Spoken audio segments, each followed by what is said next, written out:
All right. Cool.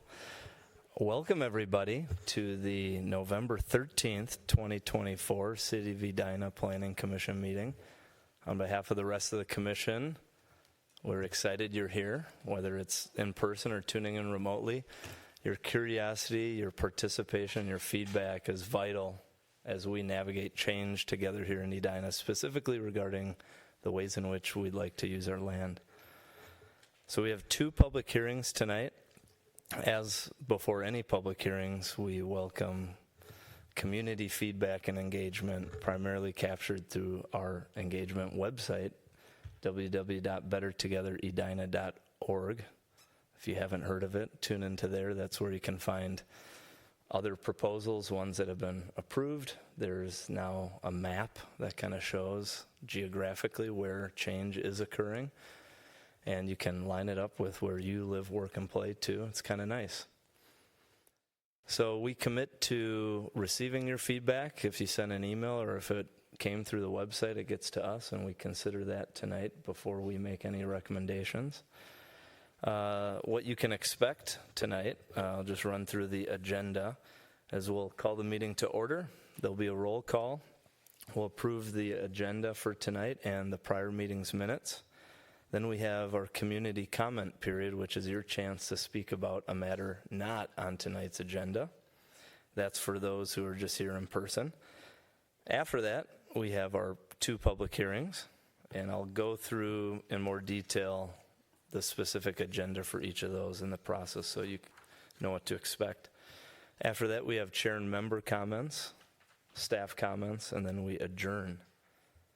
I will give the instructions for those tuning in remotely how to participate in the public hearings when we get to that point.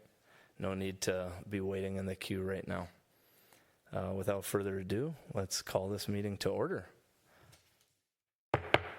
And roll call. Commissioner Alkire. Here. Commissioner Miranda. Here. Commissioner Padilla. Here. Commissioner Smith. Here. Commissioner Jonkas. Here. Commissioner Bornstein. Here. Commissioner Felt. Here. Commissioner Henneman. Here. Chair Bennett. Here. All right. Next, we have the approval of tonight's meeting agenda. If there's no proposed changes, I'd welcome a motion. Motion to approve the meeting minutes. Second. All those in favor say aye. Aye. So moved. Next, we have the approval of the prior meeting's minutes from October 30th. Same deal. Motion to approve the October 30th minutes. Second. All those in favor say aye. Aye. So moved. Okay, next we're on to what I mentioned, the community comment period of the agenda. This is a chance for any resident who is here in person to speak about a matter not on tonight's agenda. You have 3 minutes to do so. Please state your full name and address after you approach either podium. And you have 3 minutes, so the light will turn green for your time to start. Amber when you got 30 seconds, and red when your time's up, and we'll ask you to wrap up your comments.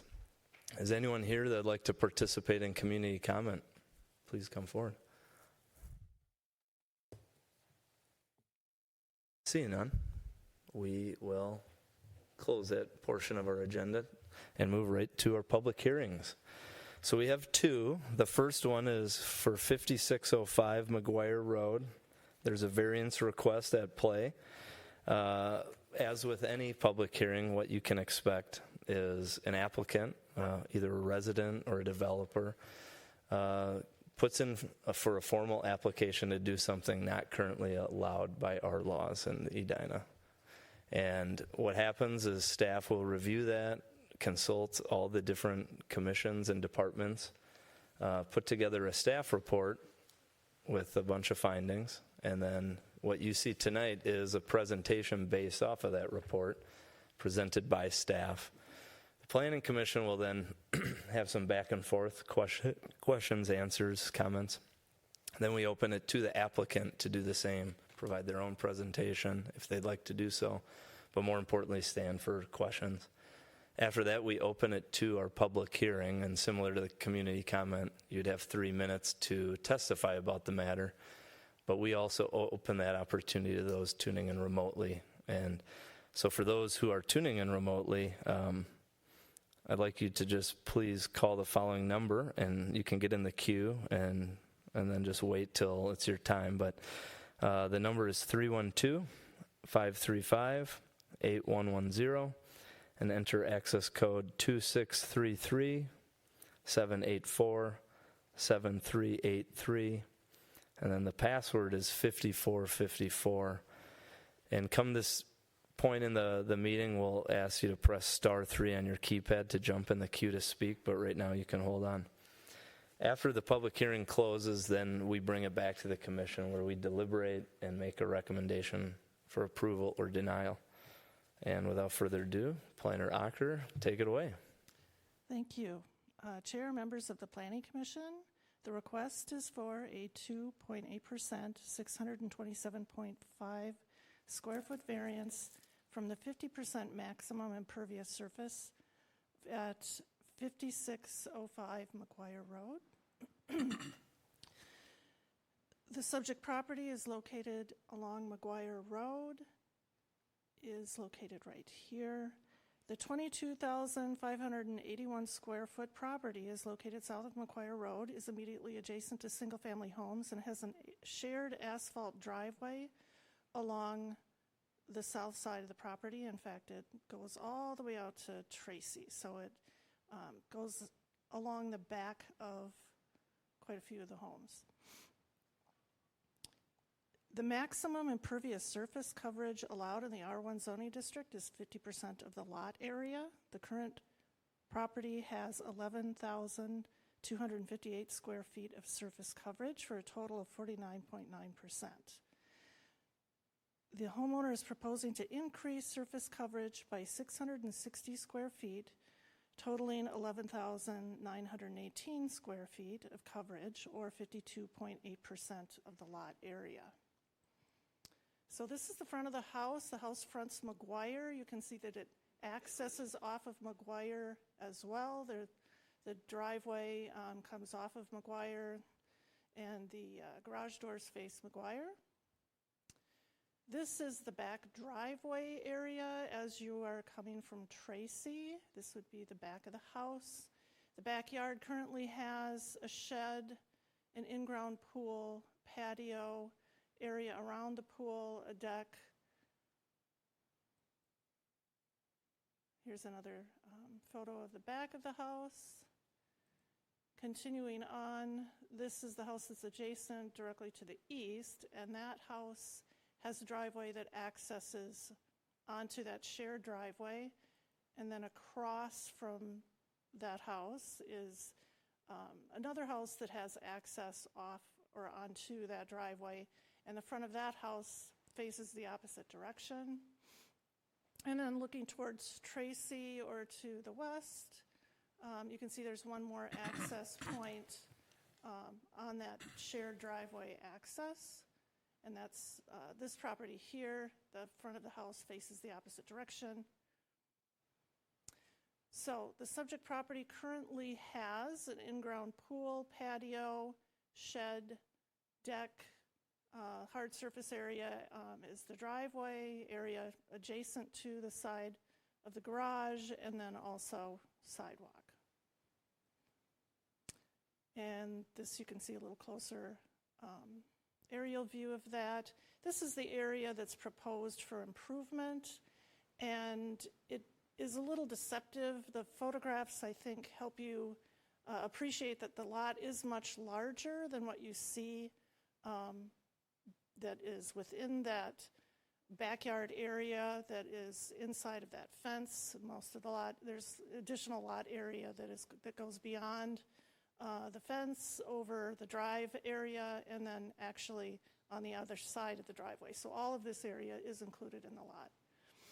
So this is what is proposed for the improvements. They are proposing to put patio area, stepping stones, additional sidewalk area that will actually be adjacent to the in-ground pool. Currently the shed is over on the west side. That'll be relocated to the east side. This is a color version of the landscape plan, giving you a little idea of what surface areas they're proposing. So in terms of a compliance table, 50% is the city standard. The existing coverage, including that driveway along the back of the property, is 49.9%. The proposal is for 52.8% or 2.8% beyond what the current code requires or allows. Surface coverage without the driveway access, if they didn't have that driveway, the city standard is still 50%. The existing coverage with not including that access drive would be at 38.45%. And then with the additions, it would be at 41.37%. So it would actually allow an additional 971 square feet. So the driveway really does work against this property in terms of being able to accomplish any additional coverage. So staff did do findings for both approval and denial. Staff is recommending denial given that the ordinance was recently changed at the beginning of 2023. Prior to that, the city did not have any standards for hard surface coverage. And now there is, it's that 50%. Staff does recommend denial of the 2.8%, 627.5 square foot variance. Denial is based on following findings. The proposal does not meet the standards for a variance with no circumstances unique to the specific lot. There are other properties that also have driveway access crossing their lots, having similar circumstances as the subject property. Due to the proposed increase in coverage with the patio plan totaling now 11,918 square feet of coverage, or 52.8% of the lot area conflicts with the goal to limit coverage on properties and the policy change made to protect half the lot area for open and uncovered space. The property owner situation is not unique and may set a precedent. It's not self-imposed. They didn't create the driveway. However, that precedent could affect 4 other properties with the same driveway circumstance that may require similar variances for improvements. Staff did also findings for approval. Approval of the request is based on the following findings: that the practical difficulty is caused by the existing driveway access that does not benefit the property at all and only services other properties. The unique circumstance includes the amount of access driveway coverage that does not benefit the subject lot as compared with nearby properties, so there are less opportunities for improvements on the subject property. Without there's more driveway on this particular property, the length of it, than other properties that have the driveway across it. I can't tell you exactly what the square footage is. It's just, looking at it, you can see that they are probably more impacted by that. Without the driveway, the lot could support an additional 971 square feet of hard surface improvement. It really does, the fact that the driveway bisects the lot really does impact any sort of opportunities. The proposal would not alter the essential character of the neighborhood. The new improvements will be behind a fenced-in yard. Rear yard will not be visible from the front street and are at grade surface improvements that will not contribute to additional building coverage. It will just be covering surface area. Any approval should be subject to the plans stated October 15th, 2024, and the engineer's staff report or staff memo that was included in the packet. Josh Kohler is present at the meeting and available for questions and is the landscape designer of the project for Southview Design. And with that, I will stop and try to answer any questions you may have. Thank you, Chris. Commissioner Padilla. Yeah, a couple of questions. This house looks as though it was remodeled. Was there ever access from the driveway in the back to this house, or did they always have access through McGuire to the garages? That's a good question. I don't know that. I'm assuming that it was always through McGuire, but I don't know that for sure. Okay, and then another question. When you change a standard like you did in 2023, or when the city does, to 50%, is there notice given, or does that just happen and everyone is expected to know about that, or how does that work? There is notice given. It's published in the paper. There's public hearings that occur both at the Planning Commission level and at the City Council level. Okay, thank you.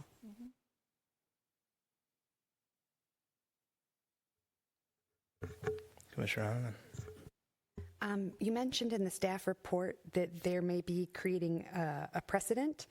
I wondered if when you were making that comment, if that was specific to other homes or just the 4 properties along this sort of back alley. Well, specifically regarding the 4, but when you talk about overbuilding on a lot or coverage, it's really difficult to justify. I mean, the shape of the lot doesn't matter.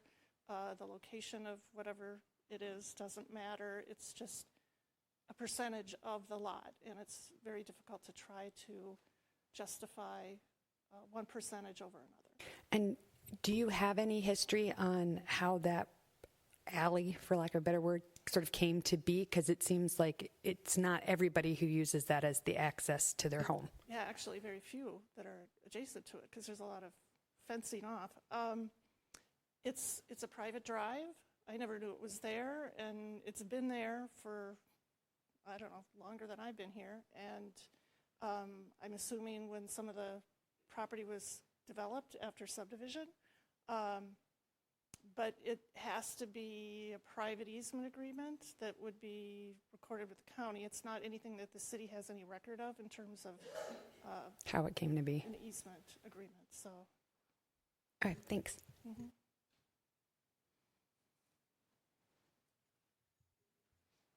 Would you ever, I was kind of going through this because it does mean that other lots have the ability, like the one just behind it has the ability to do, much more coverage because they don't have a portion of the drive on their lot. And yeah, 5604, right? And 5600,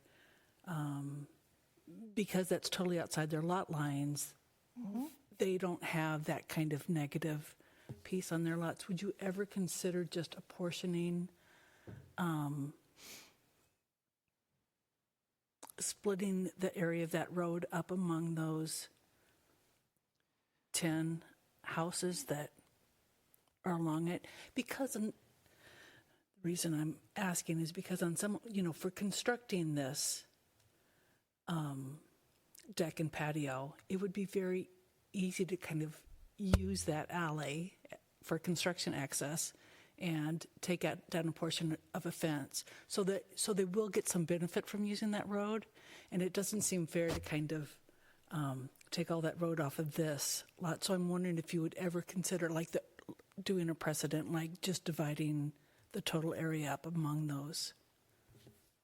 I guess from a staff standpoint, I have to look at the ordinance and weigh it against what's there. And it would be up to Planning Commission to decide that. Okay, thank you. Commissioner Falk, I'm not following your suggestion. Can you say that a different way, maybe? City is worried about setting a precedent, but it also seems like this lot is burdened by the fact that it has an alley that is used by 4 houses, but they aren't getting any use of it. But anybody could potentially use it in the future. I mean, this is a new house and it'll be there for a long time, but if the house next to it, rebuilt, it could continue to kind of use the driveway along the back, the 5601. I don't know if it was 5601 or 5609 that had the driveway along the back that you showed, the 1-story house. 5601. Okay. Yeah.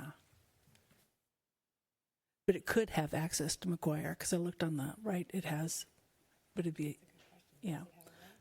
Right, so in the future, it could possibly be that everybody decides to build a second garage or an ADU on the back of their land and they all use it, right? So there's still that possibility. So I'm wondering if you just apportion that driveway among the properties and then they get some benefit of their land. Because it seems like it's an undue burden on 5617, 5613, 5609, 5605, and 5601, and not 5604, which does use the drive, and 5600 uses it. Yes.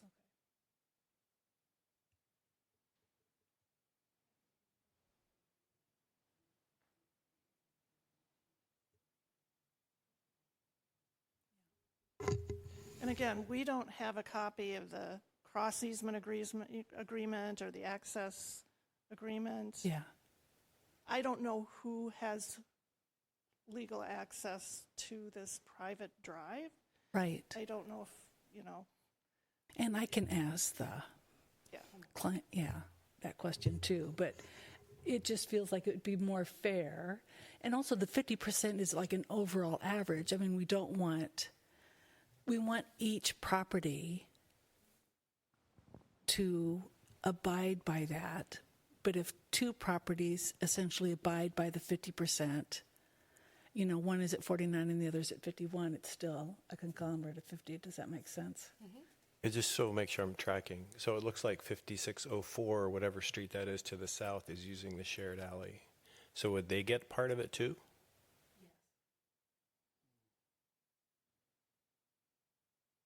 It's really That would be part of very the difficult. variance findings. That would be part of the finding for an approval, the fact that they have this practical difficulty in meeting the impervious surface because of that driveway that's located on their site.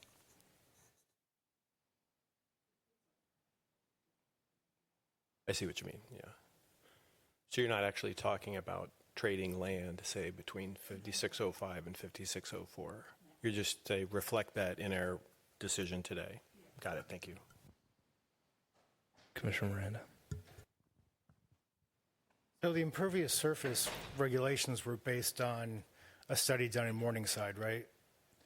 Partially, yes. Yeah, and the average lot size there is about 10,000 square feet. Yeah, I mean, It varies, of course, but the main streets. Yes.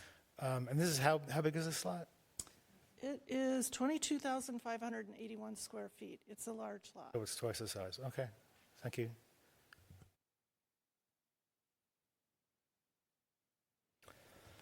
Any other questions for Chris? Okay. All right. Well, thank Another you. question for the applicant. Yeah. Now is the time for the applicant.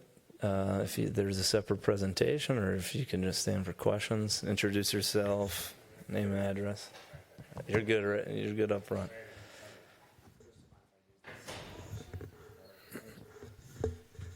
Josh Collar with Southview Design. So we're doing the work on this property. We've been working on this since probably May. Did a couple surveys, but to me, this is the perfect reason to have a variance. We do a lot of variances all the time, all throughout the Twin Cities.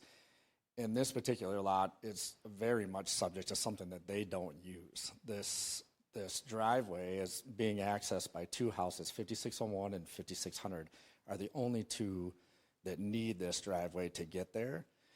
And the other house, if you look at 5604, they have a driveway from the main street that just actually goes all the way through to the alley, right?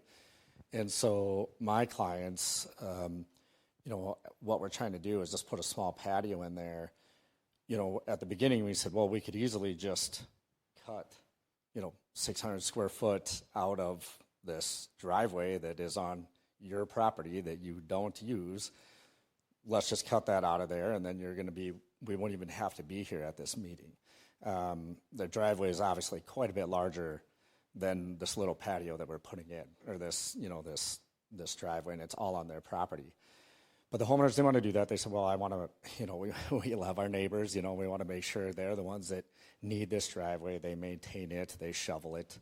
It's going to be really difficult if we just cut 600 square foot of this out and put grass in there to shovel it in the winter months and whatever. So, to me, this is the reason to have a variance. I absolutely get the 50%. We do a ton of work here in Edina. But the entire, all of that, their backyard seems really small. because they put this pool in and they couldn't put the fence where their property goes. They had to put it right to the edge of the pool because we can't block the road for the other people. So, I mean, to me, this is I mean, we're taking up a ton of square footage for this road, for this, whatever you want, if you want to call it a road or just driveway that they don't use. They don't have a gate to it.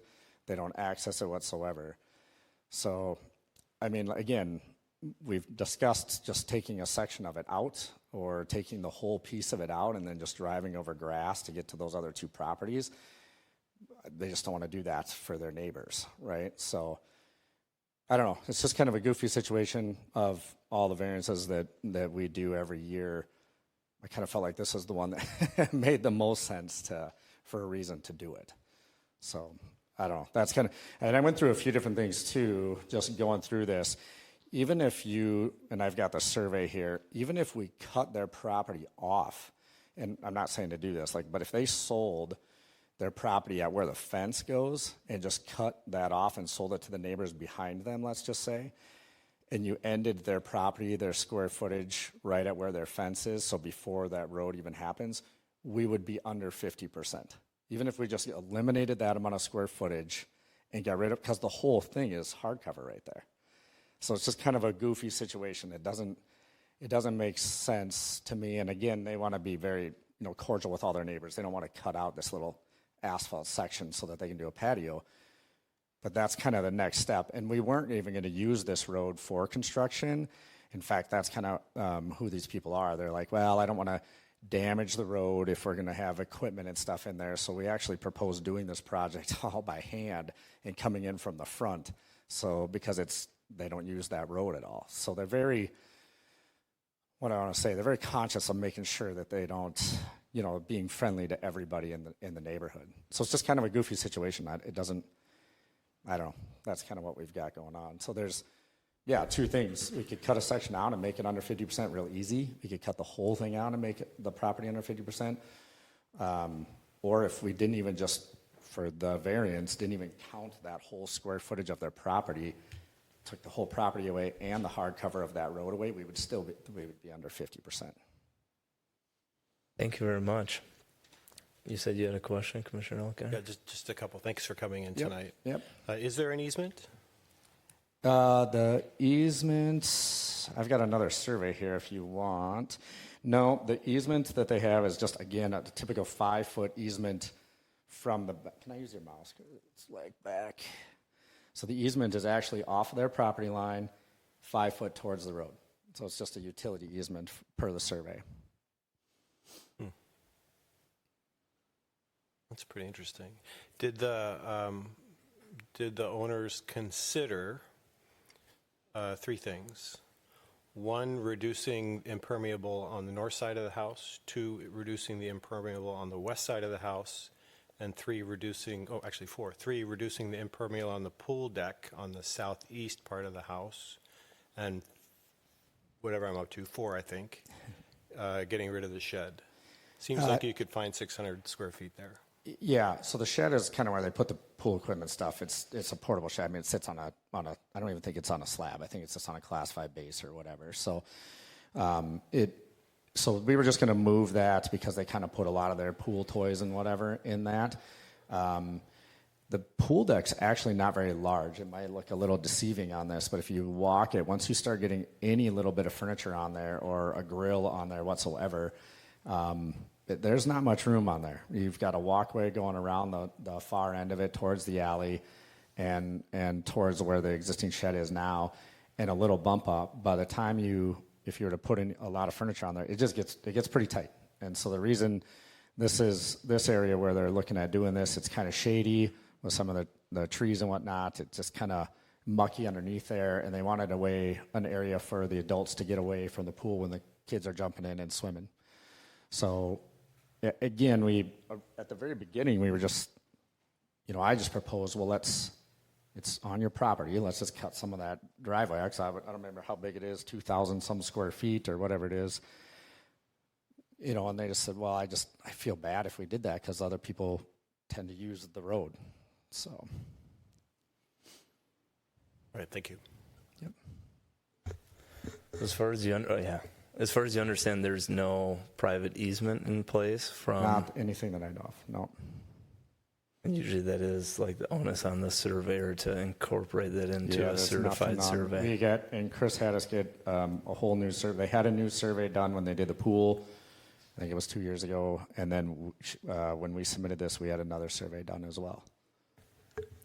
Commissioner Haneman. The survey notes that no title search was done.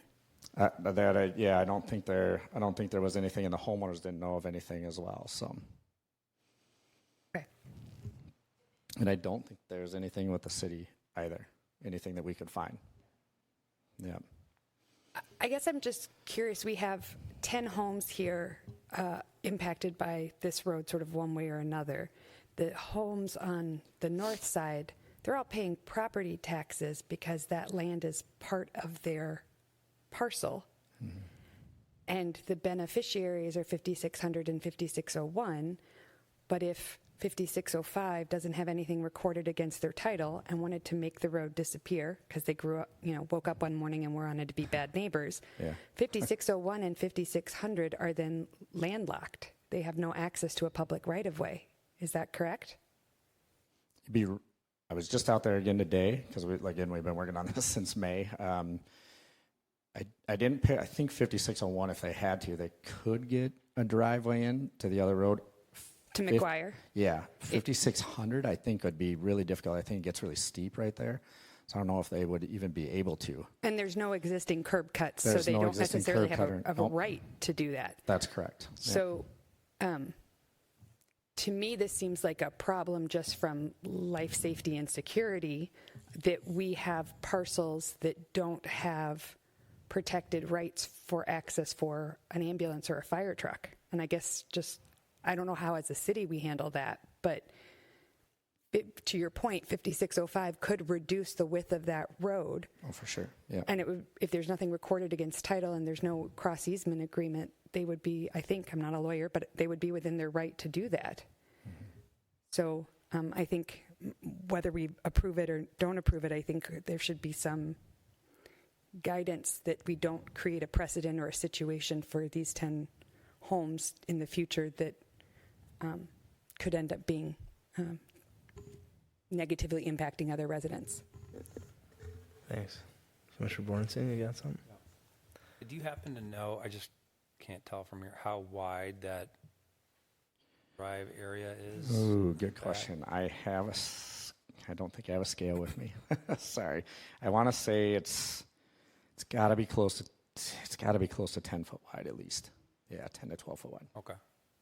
And how wide does something need to be for someone to be able to use it for vehicle access? Well, it depends on how you want to use it. I mean, we've done properties where, just to make it look nice, where we've done just two paths, down the side and had grass in the middle. Sure. But we generally don't ever do that on properties. That's usually if it's a secondary road, because if you got a shovel, you know how our winters get if we're shoveling or whatever, and you've got sod or astroturf or even gravel in the middle, it makes it pretty difficult to do. So you could do something like that. Probably 10 foot's usually, I would say 10 foot's usually the minimum. I don't think we do a lot of driveways where we are ever much less than 10 foot wide. When you thought about taking from this driveway to just find 600 square feet? That's what I presented originally. How much width did you figure you needed to take? I didn't do it that way. I just figured let's just cut a section out in the middle. Okay. So to come up with the 625 or whatever it was, 625 square feet or whatever. Okay. But we could certainly do that, but you'd probably have to narrow it by, I bet you'd probably have to narrow by at least 2 feet on both sides, probably something like that. It's a good question. I could scale it out. You're just thinking, could you shave one side of it and make it really narrow or something like that? It costs money and it'd be a fair amount of work, but yeah, you probably could come up with something that way too. Okay. Be easier just to cut a section out or just eliminate the driveway in its entirety, on their property. Yeah. Okay. And then Commissioner Alcar asked if you guys had considered, trying to shave or take something from anything on the north or west side of the property. Mm-hmm. What was your thought about that? We just didn't. You have to have a long driveway to get to the McGuire Road anyway. It's quite quite a ways there. The house is set back. And it's hard, it's deceiving when you see the pictures. If you were to go in the backyard, it's tight the way it is. I mean, there's not a lot of patio space, and because that fence is on that side of the property and not on the other side of the road, that backyard is really small. So it's tight there. Okay. We didn't really look at that. Thanks. Yep. I appreciate it. Any other questions for the applicant? Move to the public hearing. All right, thank you. As mentioned, this is a public hearing, so again, there's an opportunity for those who are here in person to participate and those tuning in remotely. I'll repeat the info again, and then we'll give an opportunity to people who are here first. But for those tuning in remotely, the reminder is to call the number 312-535-8110, enter access code 2633-784-7383, and the password is 5454. And now you may press *3 on your keypad to get in the queue to speak. This should all be on the screen for you because that would be difficult to remember. And in the meantime, while people jump into the queue, if they happen to want to, we'll give an opportunity for those who are here in person to testify. So like community comment, you have 3 minutes to do so. State your full name, your address, and you got 3 minutes. Is anyone here in person that'd like to testify? See no one rushing. Rushing, I should say. Someone might be rushing, but we can tune to the virtual waiting room. Is there anyone in it? Nobody's in the virtual waiting room. Maybe we'll give it like 30 more seconds. Yep, And then sounds if good. we got no one, we'll welcome motion to close the public hearing.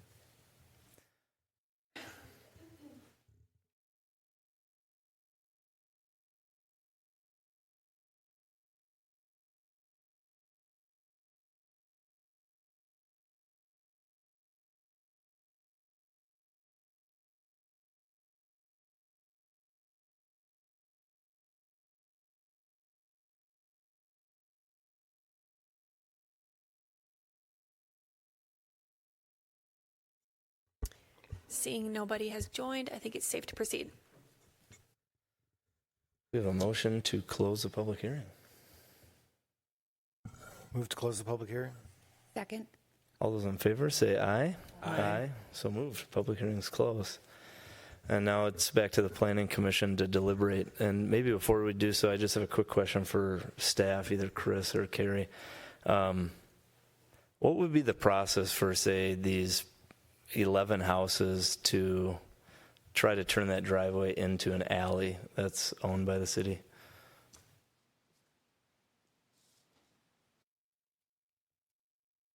They'd have to petition for it, wouldn't they? Yeah, they would. And for the city to maintain also? Yeah. Yeah, it would have to meet certain widths. It may have to get expanded to a wider than 10 or 12 feet in order to get plows through there, city plows. And there isn't a cul-de-sac at the end, it ends. Right, So that would you'd have to get bigger a turnaround. too.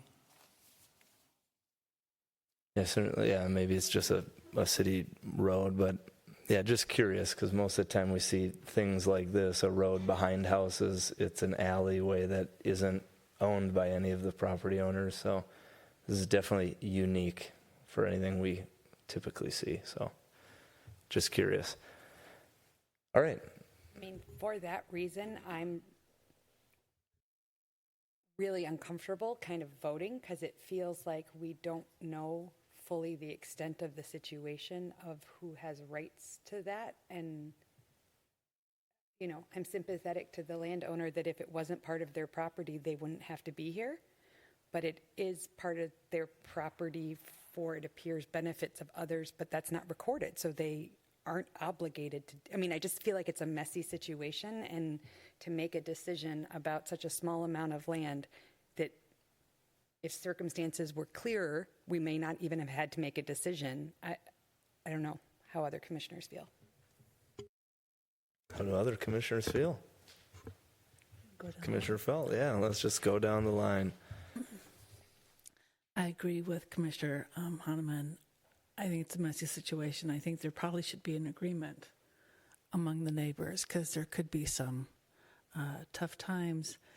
But the other thing is, any one of these people, if they had the room, could build an ADU or a second garage and then use the alleyway. So, I think there could be additional drives off of it. Right? You don't know what's going to happen in 20 years. So I think because there is that potential of people being able to drive down it and access the back of their houses or do an addition or do a garage, that I see some leeway with kind of apportioning the area among the houses, but I too feel a little anxious about not knowing the legal status of that land among all these owners.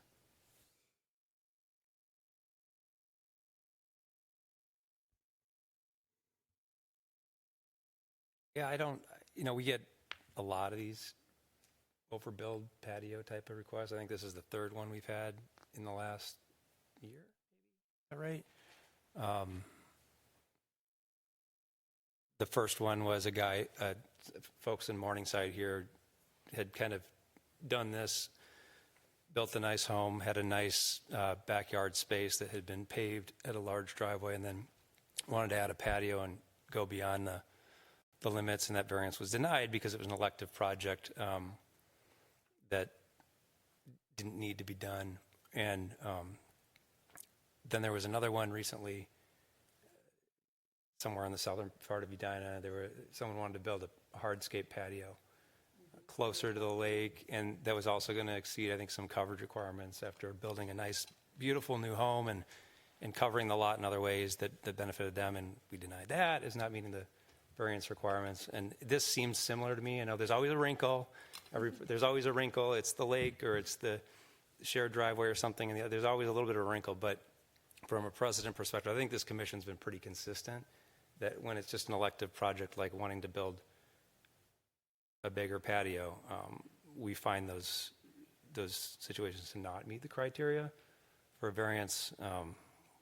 We don't find there to be practical difficulties, and we don't find the circumstances to be imposed by external factors. So here, they have a beautiful property, big driveway, large house, pool, patio, and I think I'm just going to find it difficult to find that those variance criteria are met in this instance, especially given that, I know it sounds a little awkward, everybody's trying to be diplomatic and totally appreciate that, but it does sound like there is a way to actually take sufficient square footage out of that area in the back, which these landowners do own, to make the project go forward. So for all those reasons, I just don't think all the factors are met. Commissioner Smith.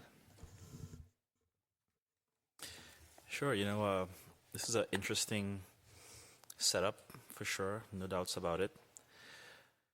I was really thinking hard about this one, just listening to everybody and listening to all the feedback. Trying to project this 20 years out. What would most likely happen 20 years out? What would most likely happen, I think, is that 5601 and 5600 would eventually build some type of driveway to the main roads, which would then give all the other homes, the other 8 homes, or the other 4 homes, a reason to reclaim that area so that it's now part of their property. And if that does happen, then the patio that they're proposing would meet the requirements, right? So it doesn't meet right now because of that driveway, and essentially the practicalness of their property is cut off by that driveway. So I feel like this one might be a little bit unique. I'm kind of leaning right now positive to approve this, only because of this unique setup here. And if we project this down the road, they will be able to reclaim those spaces. I think the applicant made a pretty compelling case that this is kind of reasons why variance happens. And I think Commissioner Bornstein made some good cases of precedents that we've done in the past, right? And they're all unique and they're all different. You have to make a judgment call. And I think this one seems reasonable to me when I project the long term of this space. And so I'm leaning towards an approve vote on this one, just knowing that eventually those homes would reclaim that driveway and it's not going to be an issue anymore. Thanks, Commissioner Padilla. I don't believe it's the purview of this commission to be looking at, to be conjecturing about what could be happening 5 or 10 or 20 years in the future. I think we need to be making a decision based upon the facts, however slim they might be, for what we have in front of us, and make a decision based upon that. And I think the guideline or the standard is clear that it's 50%. There is, they have a lot of beautifully designed home on a large lot, so they. I don't think that there are practical difficulties. Some of the times when we have granted variances, it's because there's a lot of dynamic things going on, whether it's the E-line or a building or a neighborhood changing or something like that. And that's not the case here. This is all very static kind of set of circumstances. So I don't feel that a variance needs to be approved. This is all given. This is what the law has been for the last couple of years. And if the practical solution, just like Commissioner Bornstein mentioned, when we had a situation like this before, is we said, okay, well, if you don't need hardscape, you want to, have some privacy and you want to put chairs down, you can do that without requiring a variance and still getting what you're looking for out of that space. So I agree with the staff on this and for denial. Commissioner Miranda. So part of the reason for this ordinance is dealing with water in the city. And, that doesn't change regardless of whether something is intentional or not. We have more and more water problems with the city, and we have to deal with them. Now, if this were a project where we were debating whether to add this road, and this house already was at its maximum, and we wanted to add another unit of housing or something, and adding this road would put it over the minimum, that I could see going for, because then you're adding additional housing or improving the city in some way. In this case, the question we're asking is, does this house, which has quite a large driveway that's very wide, and that goes around the side of the house, and then the pool and the deck in the backyard, it's got a considerable amount of hardscape. And the question is, does this property need a variance? Should we approve a variance to add additional hardscape to this? And I keep coming to the conclusion that we don't. Just really quickly, I think we do know the legal status of this lot. The shared driveway is pretty clearly on their land. And, many lots have some baggage that come along with them. Sometimes that creates constraints. My house has a easement across it, so my neighbor's driveway goes right across my lot. And that's a constraint for me for impermeable surface. And I knew that when I moved in. It's not like it was a surprise. I think the easement, the shared driveway does have value, does provide benefit. It's an option for the owners of 5605 to do something different in the future that they wouldn't have otherwise.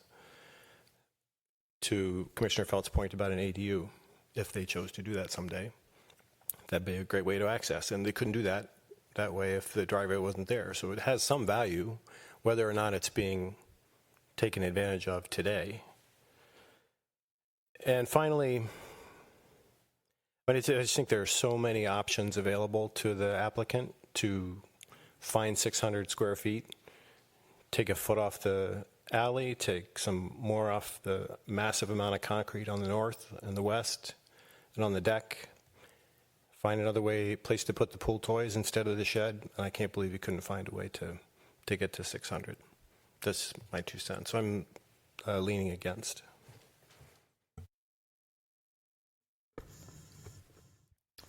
All right. I guess how I approach this one, it still seems simple in my way, in my interpretation of like, there's a practical difficulty with complying with the code because of this driveway that is on their site, providing access to others that otherwise doesn't have to be there.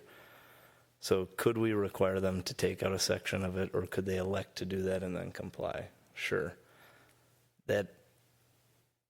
That seems like there's a practical difficulty to comply. And it's definitely a unique circumstance. This is not something we see across Edina with driveways going across people's property. So, and they didn't create that. That was part of the condition. Is this imposed by the homeowner? They didn't impose it. So, I mean, I can see this both ways. But I think taking a strip out of the middle of that driveway just actually removes the character of the neighborhood more than maintains it. So that's kind of what makes me more favorable to letting this happen. And again, if this were to become an alley, and it's not our purview, but to their point, if you didn't count any of this and the property was smaller, it complies even with what they want to do. And that is unique. And so do we want them to cut out a section 4 feet, 3 feet wide down the middle of the driveway, and then they could comply? That just seems like a lot of unnecessary stuff to do to achieve the same result. So I think I'm leaning more in favor of approving or recommending approval over denial, just from that simple fact. Any other comments or motions?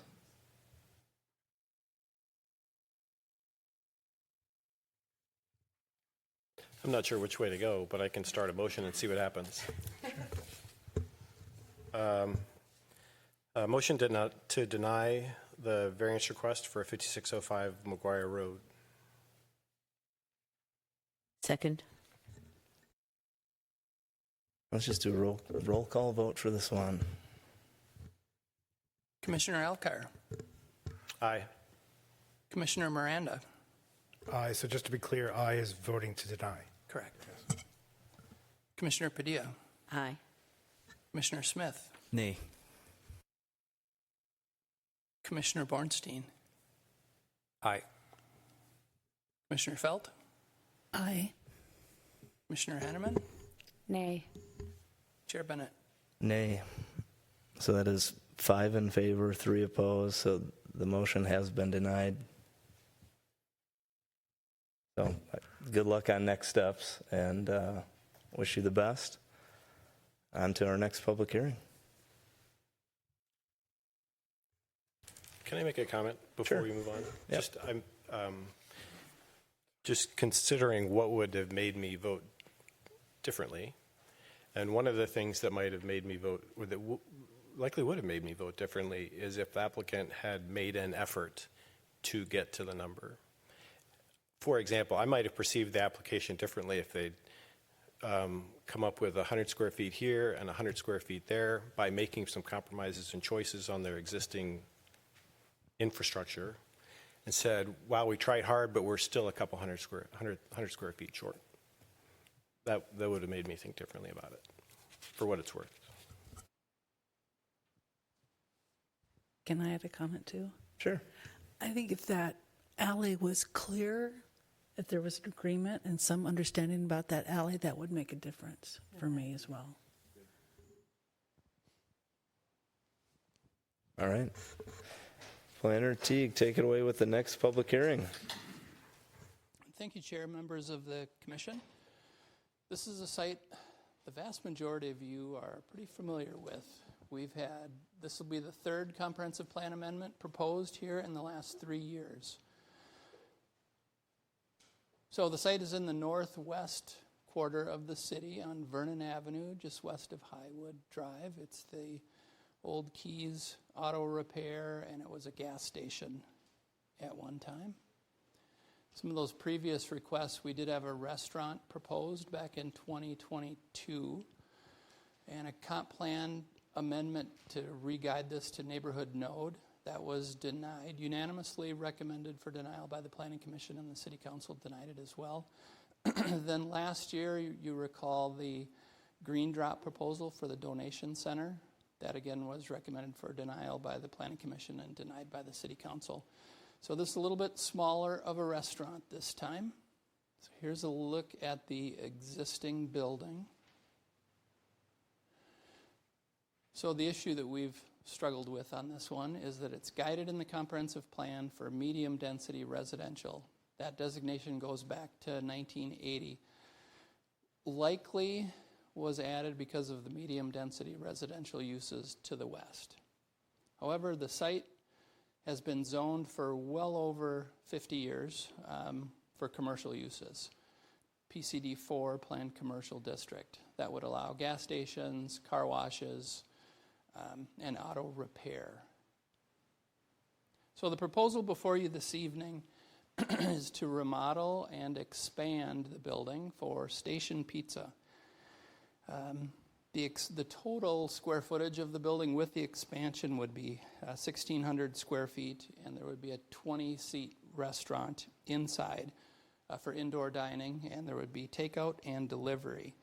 As a comparison, that previous restaurant that was proposed, that was 2,400 square feet, but was a 59-seat restaurant, and it had rooftop dining and also a patio proposed. I'll show a site plan here toward the end. So here's a look at the proposal. On the left is the existing garage lobby space. So they would remodel that existing space for a kitchen and an 8-seat counter. There would be what they're labeling a party room. There'd be 12 seats here. And then the expansion would be to the west, and that would be coolers, dry storage, somewhat similar to the town hall station where that gas station was remodeled. They did a little expansion off the back for coolers and dry storage. You probably recall the sketch plan they went through, some of the revisions that they've made since that sketch plan this past summer, creating that indoor seating space for 20 people, adding that addition to the west side of the building. They've created a bike paved area on the north side of the building and added tandem parking for employees. So here's a look at the proposed site plan. So you can see the addition located here. This is that patio area. They would install a 6-foot new cedar fence along the lot line to provide screening and landscaping. Also, that cedar fence would extend to the south and add this landscaping. The tandem parking stalls that I was referring to would be right here. That would be for employee parking. Based on city code, they're required 24 parking stalls. They're proposing 24. These 3 tandem stalls would bring the total to 27. Here's a look at the proposed elevation, and I'll let the architect get into this in a little more detail, but the addition basically would match the existing building, and they would spruce it up a bit. So there's a lot requested here, similar to our past requests. Comprehensive plan amendment to re-guide the site from medium density residential to neighborhood commercial. That would be a new land use designation. The restaurant that was proposed previously, the proposal was for designating that site for neighborhood node. And as we talked about, a 16,000 square foot lot really isn't a neighborhood node. But that was the smallest commercial designation that we had at the time. So the proposal here is to create a new designation. And then a rezoning from PCD 4 to PCD 1, And in the PCD1 district, restaurants are limited to 1 acre in size, just over 43,000 square feet, and this site is just 16,000 square feet. There are a number of variances also proposed. Side yard setback variance for the addition, 25 to 13 feet. Setback variances toward Eden Prairie Road to 20 feet for that building expansion, 9 feet for that bike area along the north, and parking lot setback variance from 10 feet. I'll show where these are located here on my next slide.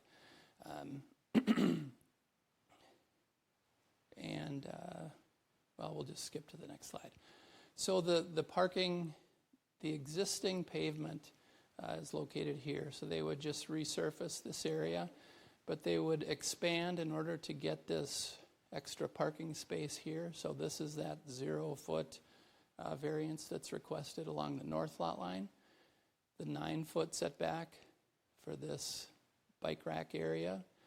The 20-foot setback to Eden Prairie Road. So what they would do is just match the existing non-conforming setback, at current setback 20 feet. And the west lot line variance would be from 25 feet to 13. That previous request for the restaurant, the proposal there was for a 5-foot setback. And the 0 setback is a separation between parking space and the building. That's an existing condition out there. So with this one, the city has complete discretion, somewhat similar to the variance, but this one even more so, discretion to approve or deny because of the comprehensive plan amendment. So that requires a 4/5 vote of the city council. So primary issues. Is that comprehensive plan amendment reasonable? Is the rezoning reasonable? And are the variances justified? So again, want to emphasize you have complete discretion to approve or denial. Staff has prepared findings for both approval and denial that are outlined in your staff report. So first, to go through the comprehensive plan amendment. So again, you see it's guided medium density residential, and the proposal would be for a new designation for neighborhood commercial. And that would be described as small-scale retail and commercial uses, building footprints less than 2,000 square feet, and the floor area ratio per zoning code. So again, the existing comprehensive plan allows medium-density residential, so the maximum number of units that could be built on the site would be 4. That would require several variances in order to get 4 structures on that site, and I'll show you the buildable area here in a minute. But we've made this comparison before with the Valley View and Wooddale development. That site is 11,000 square feet, and there were 4 townhomes built on that site. This one is 16,000 square feet, so it is a little bit larger. So with the comprehensive plan amendment, staff is recommending approval. And really the basis for staff's thinking on approval on this is that this has been a commercial site for over 50 years. It's reasonable given the change in use from auto repair to a small-scale restaurant, the small scale being the key. So the rezoning or the comprehensive plan amendment would be generally consistent with the existing commercial zoning on the site. As I mentioned, gas stations, car washes, and repair stations are currently a permitted use. This would create a smaller scale category in the comprehensive plan, like I had mentioned before. The traffic generated from this site would be slightly higher than the previous auto repair. They would be providing landscaping along that west lot line to minimize impacts better than the previous request. And it would be an improvement to current conditions. Traffic and parking study was done. Ed Terhar with Stantec did that study. He's online with us this evening, should you have any questions. But the traffic study concluded that the existing roadways can support the project. And while the parking is code compliant, their conclusion on the parking was that 22 stalls would be adequate to support the use. In terms of the rezoning, so this On the screen are the criteria that the Planning Commission and Council consider. Is it consistent with the comprehensive plan? So again, we wouldn't support the rezoning if the comprehensive plan is not amended. Would not be detrimental to surrounding properties, wouldn't result in an overly intensive land use, result in undue traffic congestion, conforms to the provisions, excuse me, battling a cold a little bit, provisions to the code, and again, they're asking for variances, and provides a proper relationship between buildings, between uses. So again, staff is recommending approval here, subject to the comprehensive plan being amended. Again, the site's been a commercial use for over 50 years. In terms of regulations on the site, so again, if the site is properly regulated, that some of those conditions that we can add include hours of operation. They're proposing that the business be open from 11 a.m. to 9 p.m. Sunday through Thursday, 11 a.m. to 10 p.m. on Fridays and Saturdays. You can put further restrictions on that if you so choose to help mitigate impacts to the neighborhood. That could also be regulated through a liquor license in the future. The parking setbacks are met. There's a lot of feedback on Better Together in regard to if we rezone this to planned commercial district, it just opens the door for more intensive uses. So the safeguards that would be in place should the site be rezoned would be the setback requirements. Any expansion of this building is going to require variances. Any expansion in the footprint is going to require more parking spaces. So anything to expand the use would have to come back before the Planning Commission and City Council. So the site would be separated. It's about a 100-foot separation between the addition and the use to the west, across the street from single-family homes to the north. So this is that buildable area, given the restrictive setbacks having 2 street frontages, 35 feet on both sides, and a 25-foot setback on the west, and the odd shape of the lot, the triangular shape and small size. So that leads into the variance criteria and meeting our reasonable use, the practical difficulty test. That being that the property owner proposes to use the property in a reasonable manner, not permitted by the zoning ordinance. The plight of the landowner is due to circumstances unique to the property and wouldn't alter the essential character excuse me, of the neighborhood. So again, staff is supporting the variances. Again, the existing use on the site been commercial for over 50 years. Closest structure to the west, closest adjacent structure being over 100 feet away. Practical difficulties include that small lot size, irregular shape, and the restrictive setbacks with 2 street frontages. Really couldn't build anything on this site without needing variances. And that cedar fencing and landscaping on both the north and the west side will help minimize those impacts. So again, here's the variances that were requested. So I thought it might be useful to show the Planning Commission that previous restaurant proposal and how it compares. So there's roughly 5 variances here in addition to the lot size variance. That previous request, they were going to reconfigure and expand the parking. So they were proposing a 3-foot setback. The trash area was to the rear of the building. That had a 16-foot setback, so variance was needed there. The addition to the building extended a little closer to Eden Prairie Road. They're proposing 20 feet tonight. 12 feet was the request previously. You can see the 5-foot setback on the west lot line. They were also expanding the parking area to have a 0-foot setback, so there was virtually no screening along that west lot line. There was also a patio proposed that extended basically to the lot line. And with that patio, there was the separation of the parking areas. There was some concern by the traffic consultant at that time about cutting off that, having that, the flow through. Yes, thank you. And also to look at the number of seats, so you can see it was a much larger restaurant with 59 seats, and they also were proposing rooftop dining as well. So with that, again, staff has outlined findings for both approval and denial in your staff report, but we are supportive of the proposal tonight. With that, I can stand for questions, and the applicants are here for a presentation as well. Thank you, Carrie. Any questions, fellow commissioners? Commissioner Hahnemann. Do you know how big that buildable square footage area is inside that triangle? I don't. If I,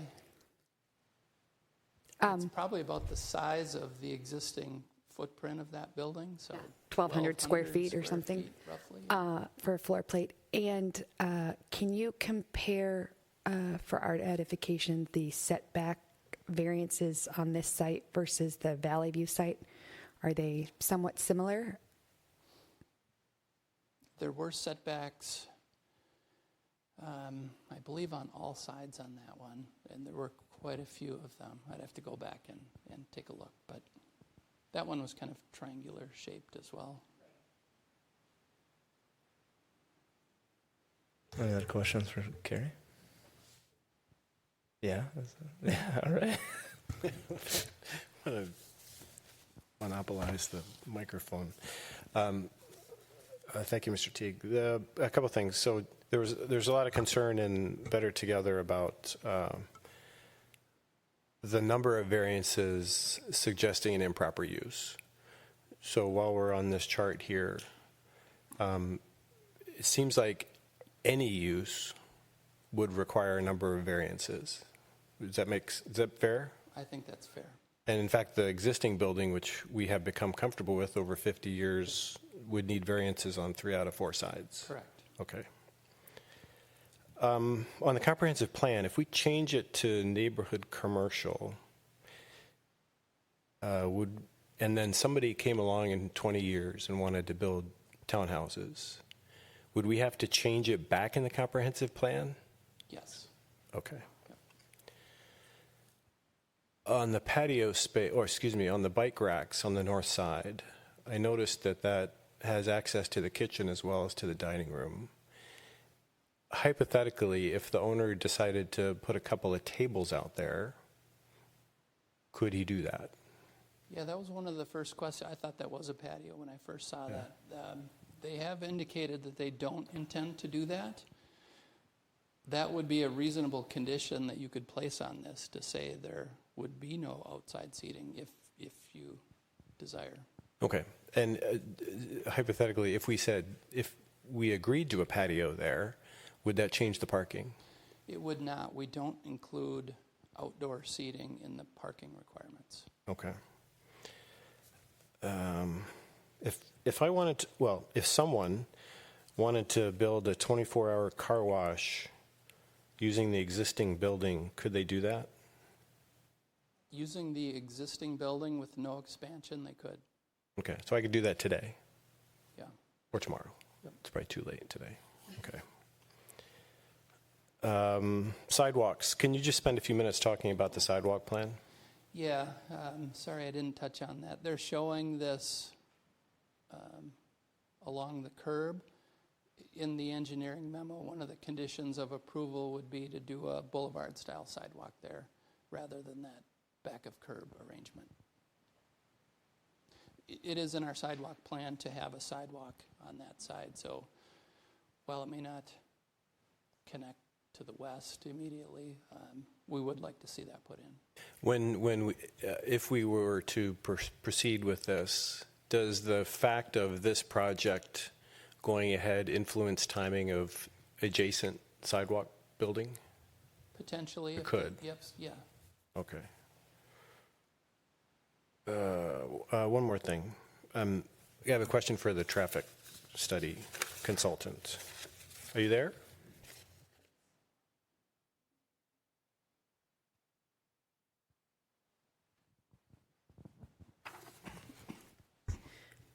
Ed, are you there?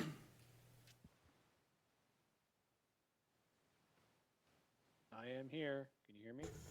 Yes, I can, Ed. Thanks for joining us. I just want to make sure I was understanding the exhibit in the packet from the traffic study. So it's showing the PM peak hour details. And if I'm understanding this right, it looks like there's about approximately, just use round numbers, in the 2026 build scenario, something like 700 cars going east and 300 cars going west during the peak hour. Is that approximately correct? Yes, that is correct. Okay. And this business is going to drive 15 trips during that hour? During that PM peak hour, correct. So that's something like a 1.5% increase in the traffic flow during the peak hour. It's a very small percentage. Yes, very small percent. And this wasn't in the deck. I was looking for it. Do you know the total daily traffic trips on this segment for a full day? I don't off the top of my head, but I could look it up fairly quickly. Take me a couple minutes here.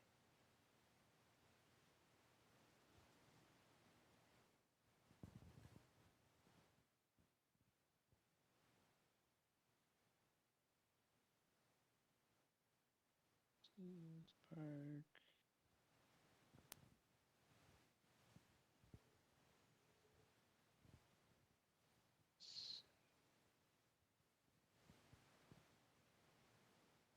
So a lot, right? I'm guessing it's a lot, but I'm just curious to know what the number is since we can know that. It is approximately 8,900 vehicles per day on Vernon. That was in 2021. Great, thank you very much. That's all I have. Any other questions for Kara? Commissioner Felt? Director T, can you, there are also some questions together and better together about a through lot. And I'm assuming if it was residential, that access for those 4 townhomes would be on the north side, on the quieter street.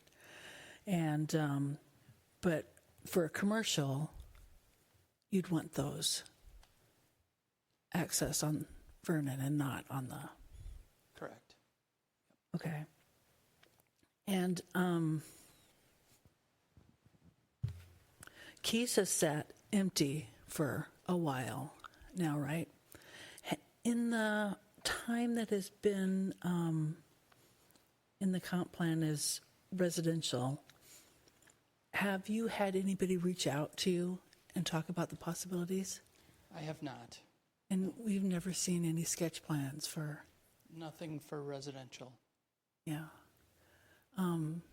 You know, and there have been other smaller lots where there has been interest, the 44 Valley View. You know, so, right, so it just feels like this lot is just sitting there without anybody coming forward to use it as we've had it in the comp plan. Okay, and then another question, along with the sidewalk, can we recommend that that sidewalk be built as part of this, or recommend that it's built at the earliest possible convenience, that portion of it? Yeah, so it wouldn't be a condition that the developer would be responsible for that, but you could make the suggestion that the city... that we'd like to see it. That you'd like to see the city build that, yep. And funds for the sidewalks come out of an offshoot of utility fee? The PAX fund. The PAX fund. So wouldn't it be taxpayer money doing that? Potentially. Well, in a... Right. Okay, thank you.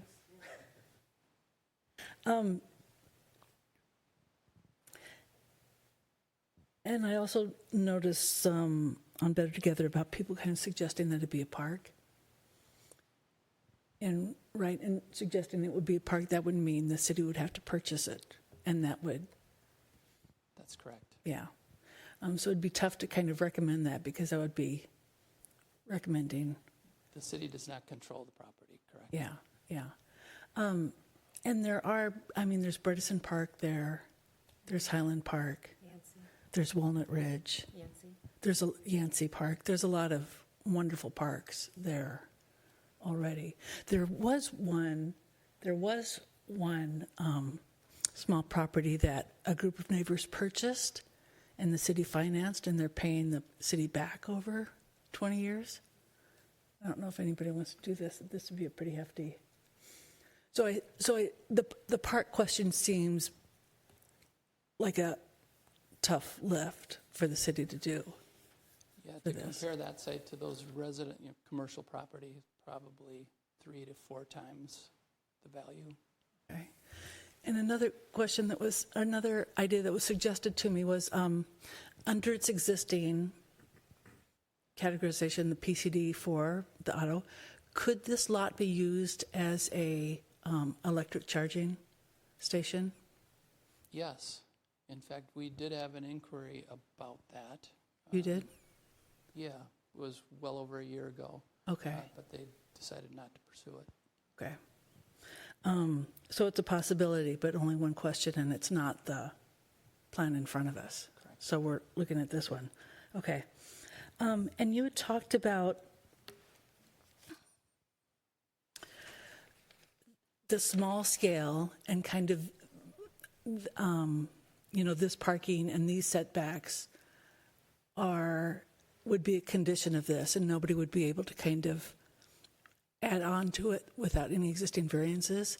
And there's a lot of uses that can be used in that PCD one, but I suspect of all those uses that could be in there, I was looking through them, right. There's only a few of them that would do a one-off. They'd all want to be next to other commercial areas so they can have traffic from additional buildings. So can you kind of talk about that again, about how these variances would limit the ability to add on or do anything kind of larger in the future? Yes, so the required setbacks are the red line here. So any addition to the building would have to take place within that red triangle. Anything outside of that would require a variance. Even if they went up, it's still an expansion. And so if they're expanding the square footage of a restaurant, then they're not going to have enough parking. They would have to come back for a parking variance. If it were to change to a retail or office type use, restaurant is going to generate the most parking stalls required. So potentially that type of a use would meet our parking standards, but they would likely, hard to say whether an office building would want to, or an office use would want to move into that existing space, but they could. Okay. Thank you.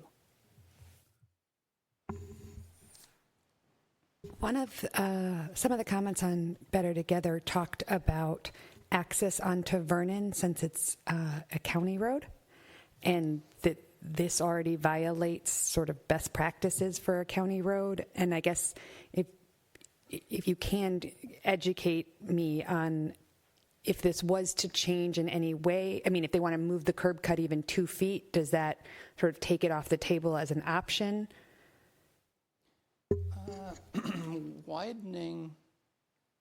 Widening the access may require a permit through the county. I don't think they could take an access away. But if they were expanding, that would likely require a permit through the county. And does the county have any say, I guess, in a change of use with access onto their road? They haven't indicated any issues with this project at this time, or any of the previous ones as well. Okay, thank you. Maybe just to further clarify that, Carrie, right? It's if we were creating an entirely new access onto Vernon, would they then opine and make conditions, right? Yes. Yeah, they couldn't deny access if there were, if there were just one there today and we were proposing another one. they could have some say in that, yes. Any other questions? Commissioner Smith? Thank you, Director Teague, for the presentation. Just a couple of questions regarding the hours of operation. So I think you mentioned that the applicant was seeking 11 to 9 during the week and then 11 to 10 Friday and Saturday. What is like the standard business hours allowed in the city today? Yeah, I don't believe we have standard business hours. There are in regard to the liquor license, but we don't have any, at least that I'm aware of, standard hours that we would recommend. But with this, with the rezoning and the variances that are proposed here, we would have the ability to restrict the hours for this use. Gotcha. What's the background of, like, what are you, I guess, trying to learn about, just see if there is a consistent standard and or reason for it? Just curious. Yeah, just thinking how much control or could we decide on the hours of operation? You know, if the concern from neighbors would be noise, for example, busyness, and if in the city, let's just say it's 10 p.m. in most places, then this, since it's embedded in the neighborhood, we could consider shortening the hours from, I think, 11 to 7 p.m. or something like that, just because it's more embedded in the neighborhood. So I just wasn't sure if we had like a standard set of hours that would be like what we would measure from, and then we could pull it back from this new rezoning. So that's kind of the thinking behind it. And then neighborhood commercial, right? That's going to be a new tool for us because I don't think we have that today. And so we could potentially apply that new tool to different parts of the city where we have maybe similar kind of situation, spot that's too small to be a node. We could apply there. Do you have any sense of other areas in the city where neighborhood commercial could be applied? Not specifically. We did the exercise about where we want to look at future small area plans. That's probably the best source of information that we have right now. So we'll consider that as part of the comprehensive plan that we'll start sooner, a couple of years. Gotcha. And then I saw in the packet too that if we do rezoning, then the Metropolitan Council has to approve. Could you just talk about what that process would look like? Yeah, that's the comprehensive plan amendment. So what we would have to do first is notify all of our adjacent cities of the comprehensive plan amendment, and they can weigh in, and we send that to the Metropolitan Council, and ultimately they approve or deny. Something as small as this, I can't imagine that they would deny it. But it is a process that we have to go through, and that takes a few months. Gotcha. Just regarding alcohol, talk more about a liquor license, right? Like if the applicant, we do say, yeah, this neighborhood commercial looks good, and they start the pizza business, and let's just say that we don't want to have alcohol to be sold here, could we make that a requirement of the neighborhood node?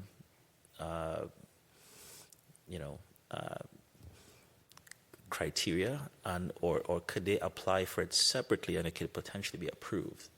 Yeah, it's a separate process through the city council. I'm thinking of, again, the town hall station that has a similar zoning, PCD 1. So not sure whether we can say no to the city code that the liquor ordinance allows it in a PCD 1 district. So that one we might need some legal advice on. Gotcha. Thank you. That's it for now. Any other questions for Carrie? Commissioner Miranda. Which, if any, PCD zoning allow housing? Yeah, so to build onto that, so a PCD 1 zone does allow housing as a conditionally permitted use as long as you have retail on the first level. So I guess housing technically would still be allowed here, although in a neighborhood commercial zone.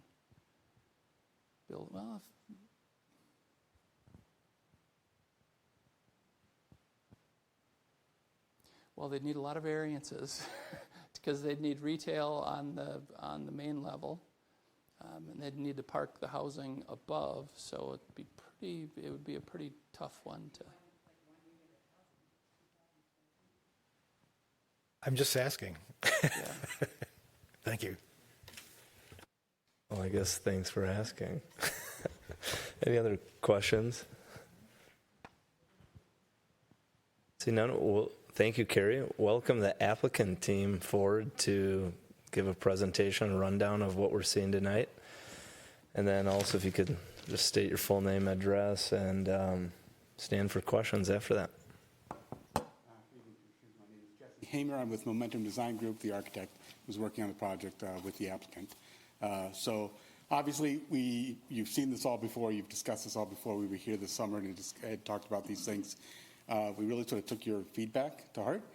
We got a lot of comments both here and at the city council level about wanting to add a place where neighbors could actually meet and gather.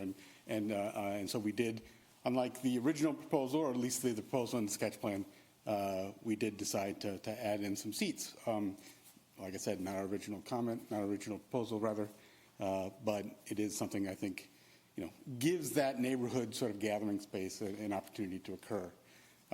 It requires us naturally to add some more variances. We had to, obviously add more parking. There was some changes that had to be made in order to accommodate that. But I think it's, in the end, it creates a better experience for the neighborhood, and it's less of a just a delivery and pick up sort of place, but an actual place where people want to meet and come. So that was kind of the feedback that we took, along with a number of the other sort of smaller items of adjusting some of the parking and the fencing and all that kind of stuff. So I think, we'll stand for any questions. The applicant is here as well if there are any questions for him specifically. But Thank you very much. I guess, yeah. Questions? Maybe just go down the line. You got any? No, let's start over there. Commissioner Elker, you got any questions? Sure. All right, there we go. Actually, just one question for you. So it's a cedar fence. I'm not a fence expert. Are there fence options which would provide more noise and light protection from the residential neighbors to the north? no, a cedar fence will provide a fully opaque sort of coverage. There won't be gaps sort of in the fencing. It'll be a staggered fence that you can't really see through.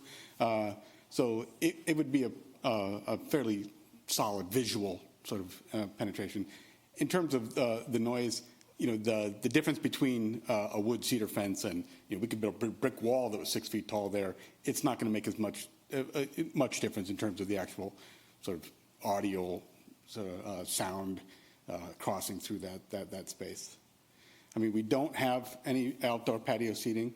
The patio to the north of this place of the building is for that the bike parking, the bike racks that we've added on that side. There's an existing patio there. We would actually be tearing that patio up and replacing it with a new one. It's weirdly shaped and it doesn't have the right height levels that we would have to adjust the grading to. So that's the purpose of that patio, not for seating.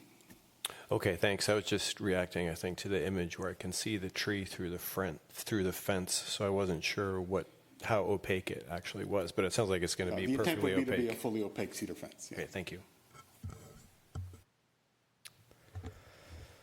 Good question. Full of transparency there. Commissioner Padilla.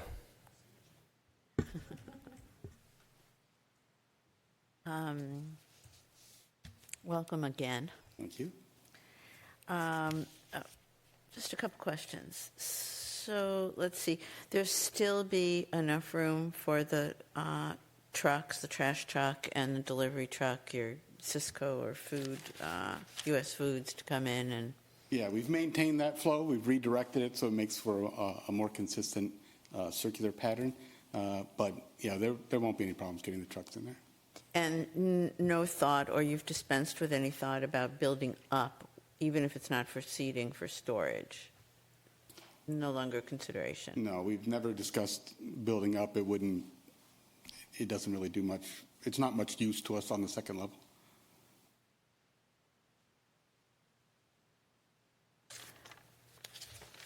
Looking at my notes from last time, from June, I assume that being in a smaller space, you're going to have less production, right? Less revenue production, projections and things, or not? Or you think you're going to make up that?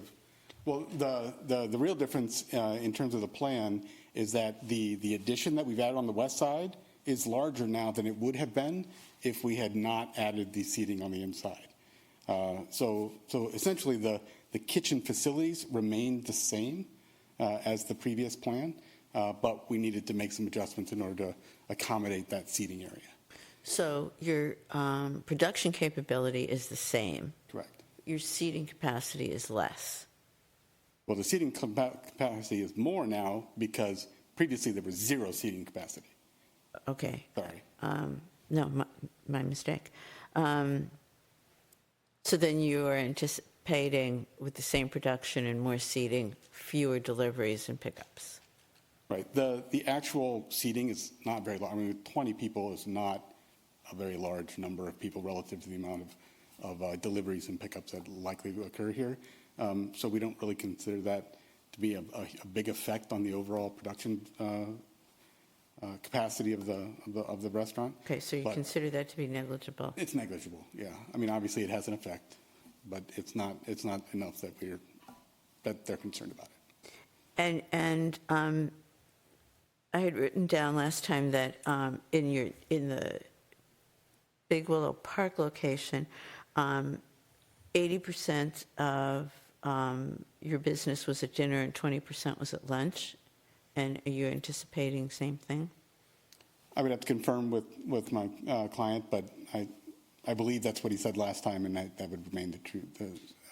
I'm just concerned if you could address that 80% of dinner, 80% of the business is dinner, but we're only seeing, I think, 15 additional trips during peak hours.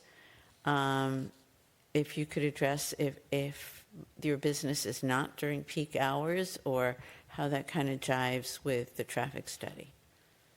Well, I guess you'd have to ask the traffic consultant. The numbers that he generated that's not something we get involved in. That's not something he's generating. And so yeah, it may be that the peak hours are actually not the peak times for us. I imagine the peak times for us would be a little bit later in the evening. So what is your peak time? So, I don't know, Jake, you wanna... Hello, I'm Jake Schaefer, 6024 Hanson Road, Edina. Yeah, I'm not sure what the traffic report refers to as peak hours, but when I say dinner hours, I mean 4 till close. So it is a 5 hours, time period there. I'm not sure what the traffic study calls for peak hours. I'm assuming that's like rush hour time, which would be 4 and 5, I'm assuming, which is not our busiest time. I think the reference there is to the peak hours of traffic on the roadways, not the peak hours of their operation. Right. I just assumed that there was some overlap, and one number was way high and one was way low. So that's the reason for the question.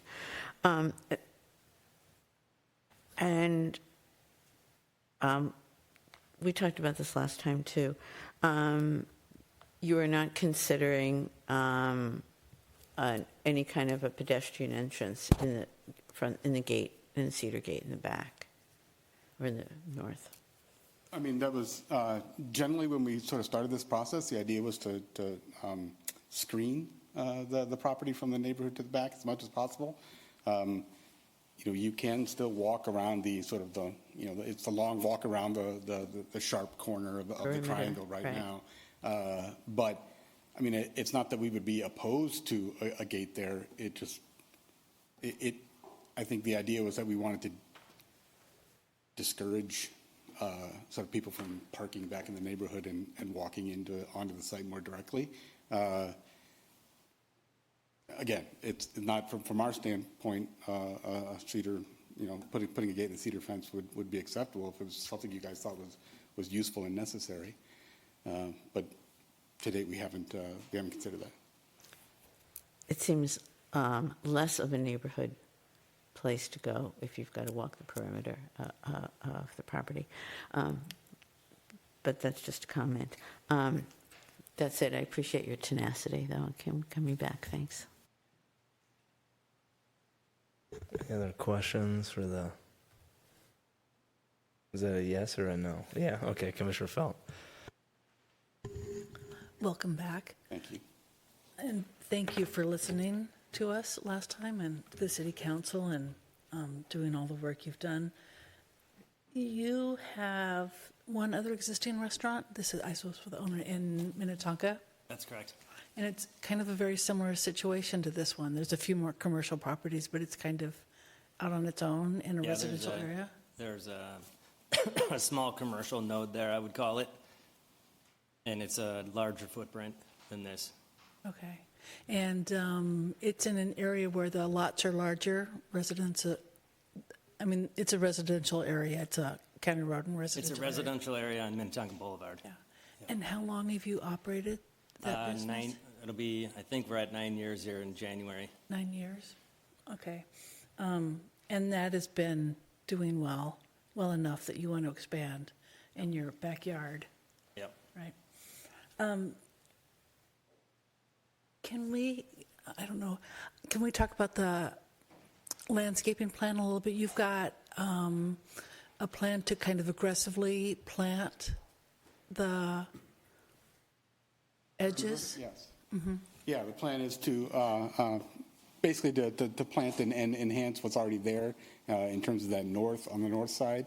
Any plantings we do on the north side would technically be in the right of way and therefore subject to removal or change by the city if they ever decide to do anything there. But then on the west side, that would be on our property, and so landscaping would be secure. Okay. At that point, there's some additional landscaping on the front that we do for aesthetic reasons. Okay, and the landscaping in front would be all on your property line, so the Right. city can put their sidewalk wherever they want. And the city could, I think we drew the sidewalk based on what's kind of there on the rest of the street, Right. but if you want a boulevard, then obviously you could put a boulevard. Yeah, I think boulevard sidewalks are much more pedestrian friendly. Absolutely. Yeah, and I do think to Commissioner Alkire's point about the trees do help, I think, mitigate sound and kind of visual, any kind of lighting as well. Absolutely. Yeah. Okay. Thank you. Any other questions? Well, good. I have a ton. I'm kidding. I just got one from the image that's on the screen. Kind of this sometimes happens, but just basic wayfinding. I appreciate kind of the traffic changes you made in design. This is great.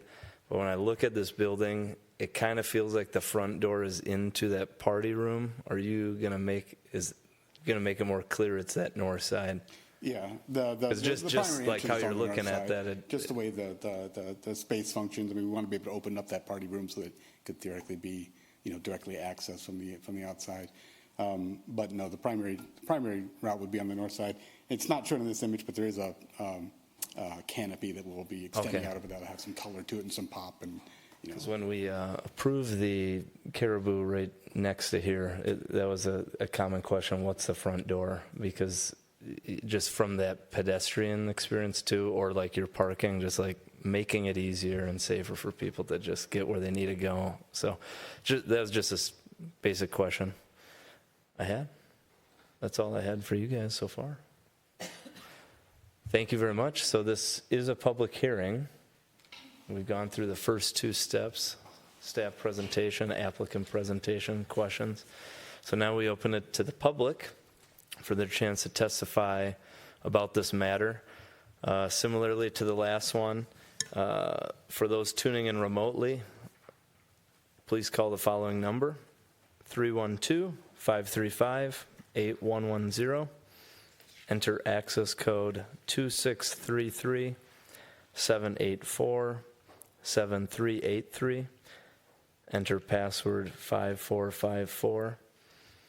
And then press star 3 on your keypad to get into the queue to speak. While you do that, and while we wait for everything to buffer and catch up, we are going to open it to those who are here in person first to testify. Same situation.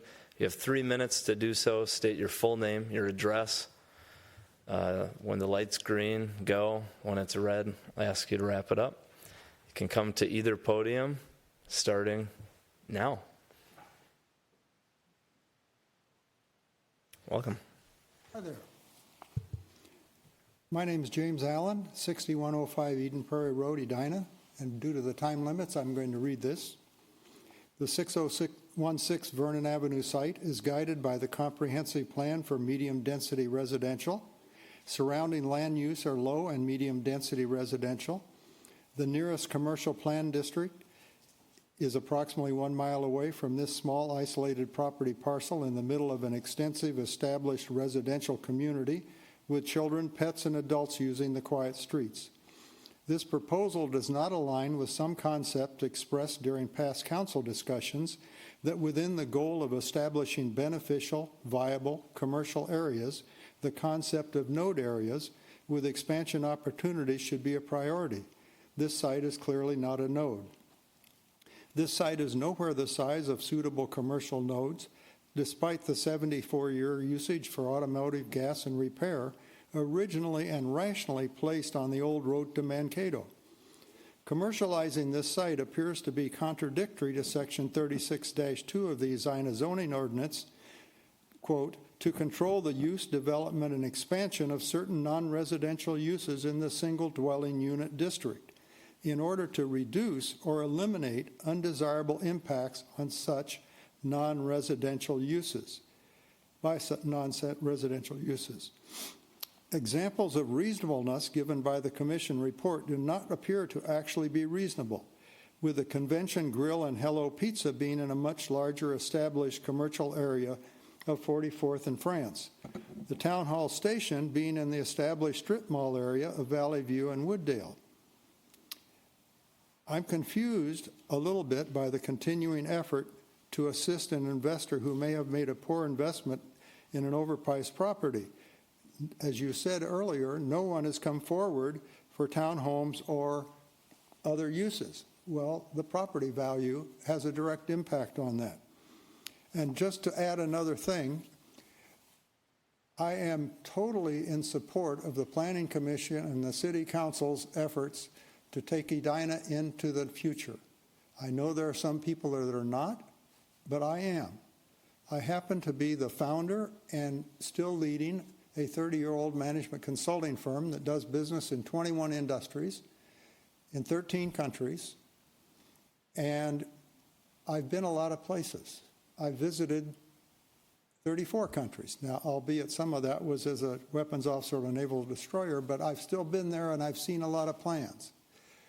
I appreciate what you're doing to keep Edina up.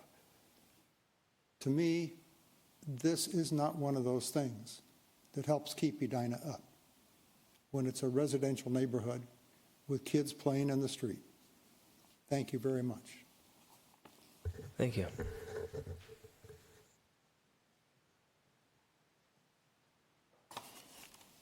Good evening, Commissioners. Matthew Pepper, 6004 Eden Prairie Road, directly behind Kevin Keys.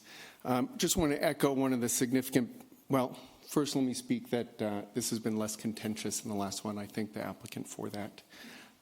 Three big points I wanted to make. One of the significant barriers is that the owners are asking for $1.25 million, and that's 2.25 more than what they paid for it. So I think if I'd submit to you that that's one of the big reasons, the barriers to residential.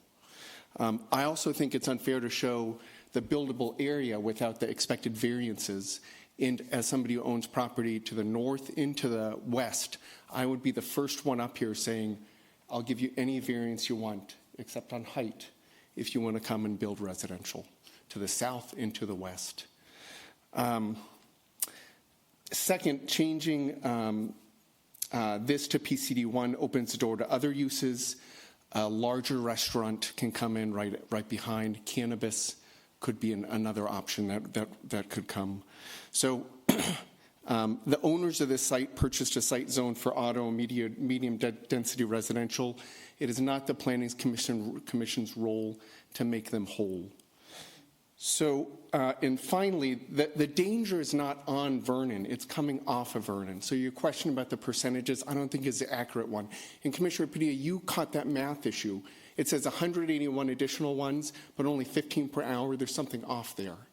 I went back, I called, I said, where have we been the past 50 years? So I called Kevin. And Mr. Keys told me he had about 20 people per day. That's what we've been dealing with. And they were spread out from 8 to 5. So now we're saying we're going to put 181, or the report says 75% of that will be in the evening hours. And so 75% of that 181 is going to be coming in the evening hours when we have 40, 50 mile an hour folks. Accidents happen when the holes of the Swiss cheese line up. If you look at this parking lot, about half of the spots back up where people pull in. And so that's what we're going to be dealing with. We're going to have folks coming in off busy Vernon, people backing up, bicycles coming. There's a lot of Swiss cheese holes in this plan and in this parking lot specifically. Thanks for your time. Thank you.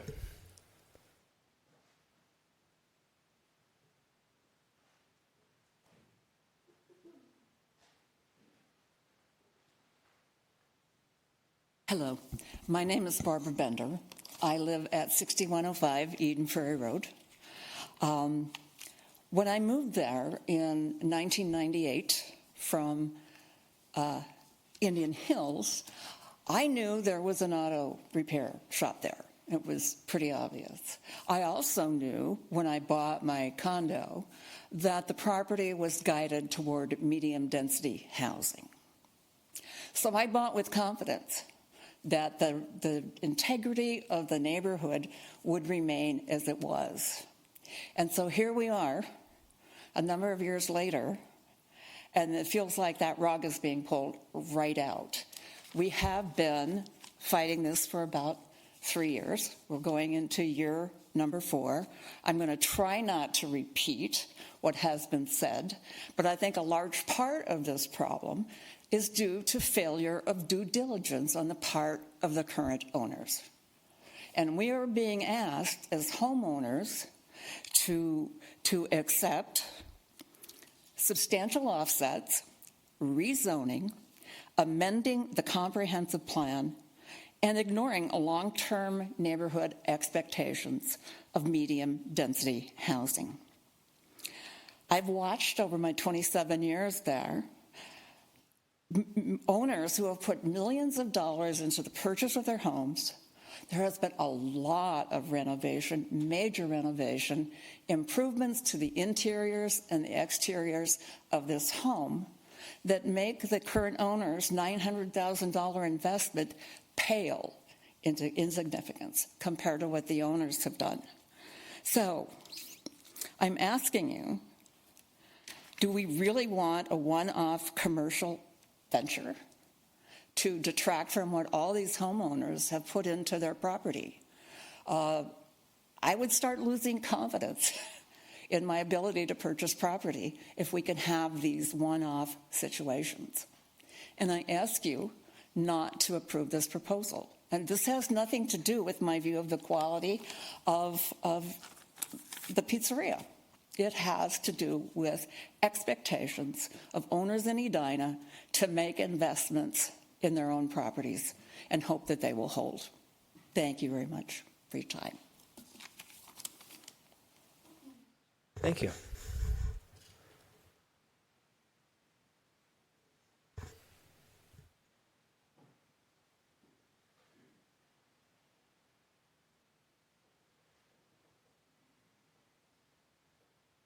Hi.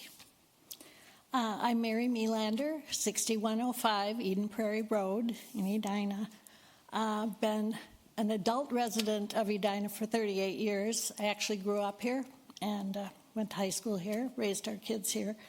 My husband and I feel that this property should not be a restaurant, let alone pizza. We did a little driving today. There is a pizza place called Olives, 2.1 miles from the Kevin Keys site.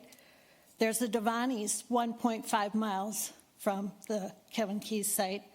There's about 8 more, either dine-in restaurants where you can get a pizza or takeout in Edina.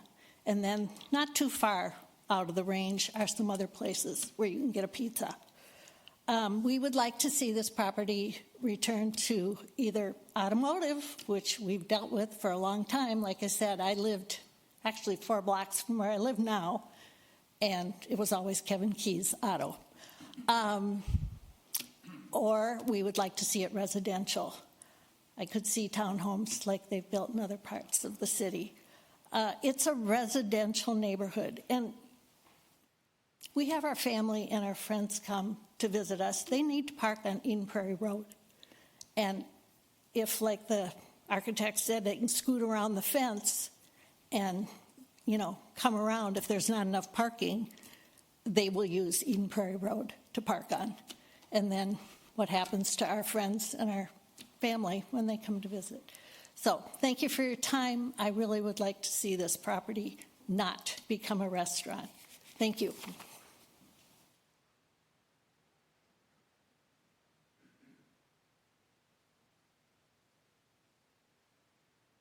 Good evening.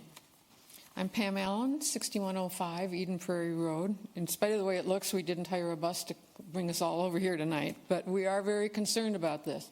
I'd like to direct your attention to the picture. This was not in my notes, but we're talking about how the light would affect the neighborhood.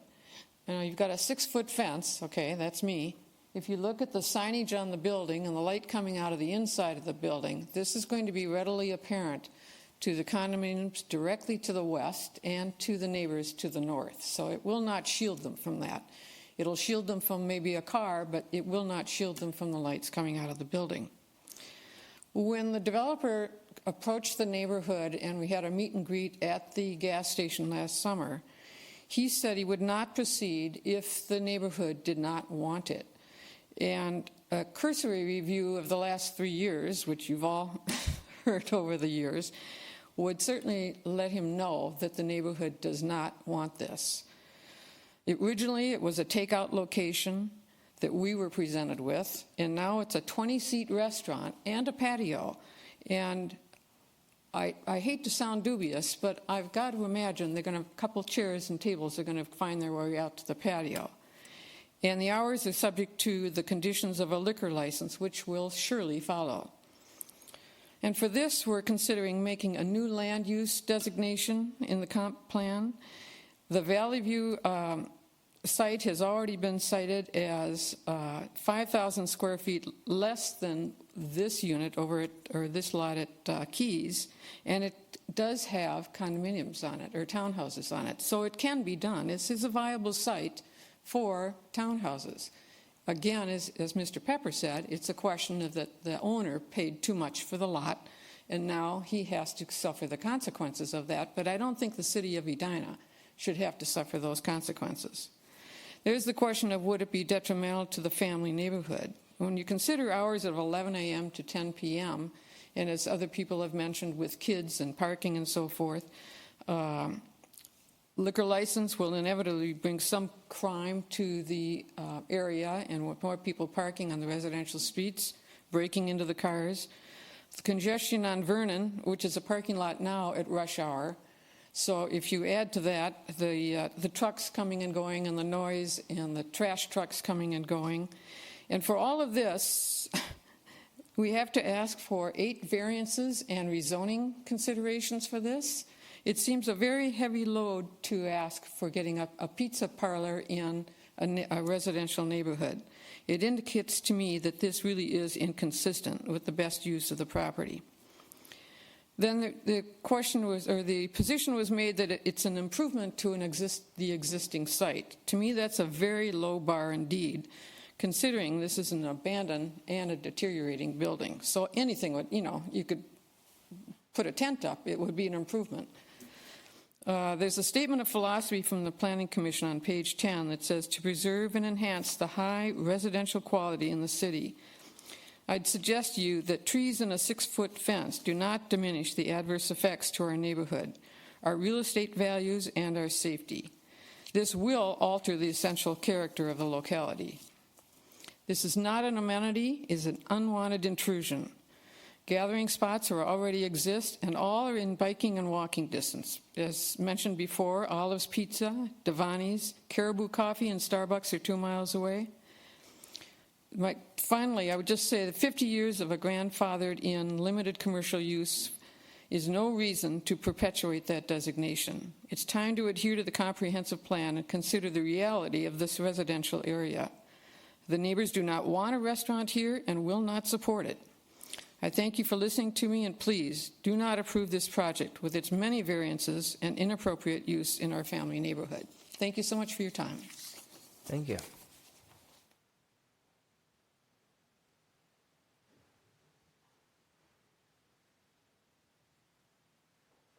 Good evening. As much as I would really love a cute little neighborhood restaurant like what's over in 50th in France, I just would have to encourage you to oppose this. And it breaks my heart because I have kids with food allergies, and I know your previous restaurant has the nut-free environment, which would really benefit me and my family and many other friends who have a nut allergy also that we know of. I'm very involved in the Food Allergy Network. Anyhow, I live at 6116 Eden Prairie Road. We've lived there for almost 2 years in December. And we bought it knowing that the Kevin Keys property was there and knowing what the zoning was, et cetera, as this other lovely lady pointed out. I would really like you not to change the zoning. I have concerns about the street traffic and the foot traffic, because people will want to park on Eden Prairie Road if it gets busy, and I would only want them to be successful, so the traffic probably will increase because it'll be a lovely restaurant. But our road is so hard to back out of our driveway right now. I cannot tell you, I have to go so slow to get out of my driveway right now. So any increase in the traffic there would be an additional, problem for us in our particular home. Because people are going to want to park behind there, and they're going to want to walk around. Excuse me, sorry. I'm trying to be... The other thing that I am very concerned about is them possibly getting a liquor license. I'm kind of a nerd in terms of variables, and I think anytime you access alcohol, there's always someone who's going to probably not handle it well. And so we're increasing the variables of having potential alcohol abuse, coming down our road. And Vernon is already a very busy intersection. There's many people in my neighborhood, even people, because I walk every day, Vernon and Bredesen Park and the little path that goes behind this. And we would not want to have people drinking and driving. I mean, I'm very much against that. So, and I know they would want to get a liquor license. If that was my restaurant, I would want it too. So I can unfortunately concur with many people that have already stood up here and said they're really opposed to it. And it breaks my heart for them, but at the same time, I live in that neighborhood. I love that neighborhood. I love walking there with my dog, and I love walking with friends and family, and I just hope you can hear our concerns. Thank you so much. Have a good evening. Thank you.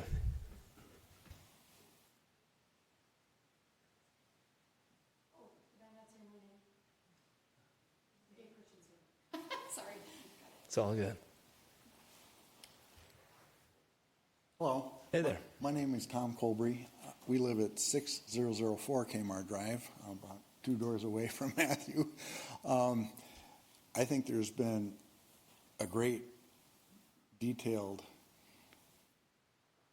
story of why we in the residential neighborhood here don't want this to change.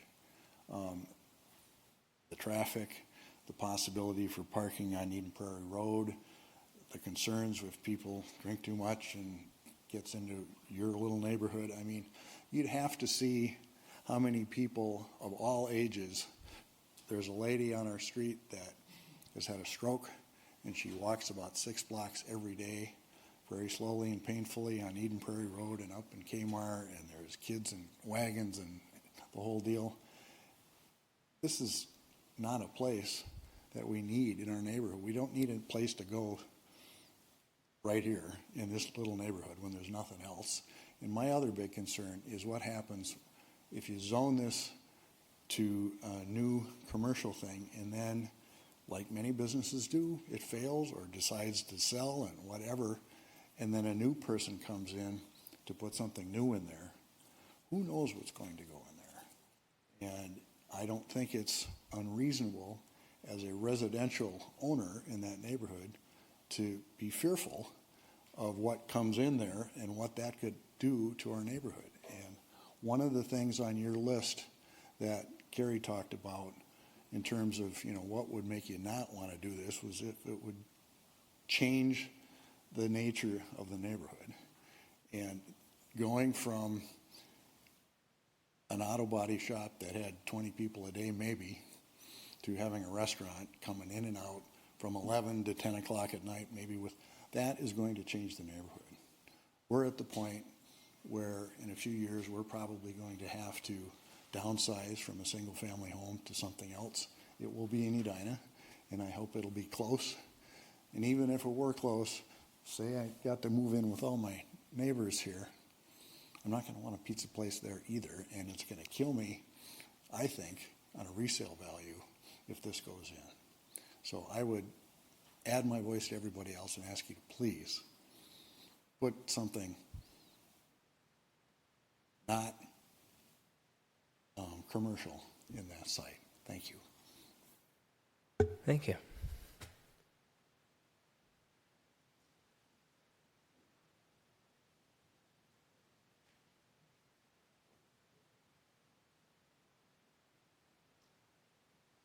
Good evening.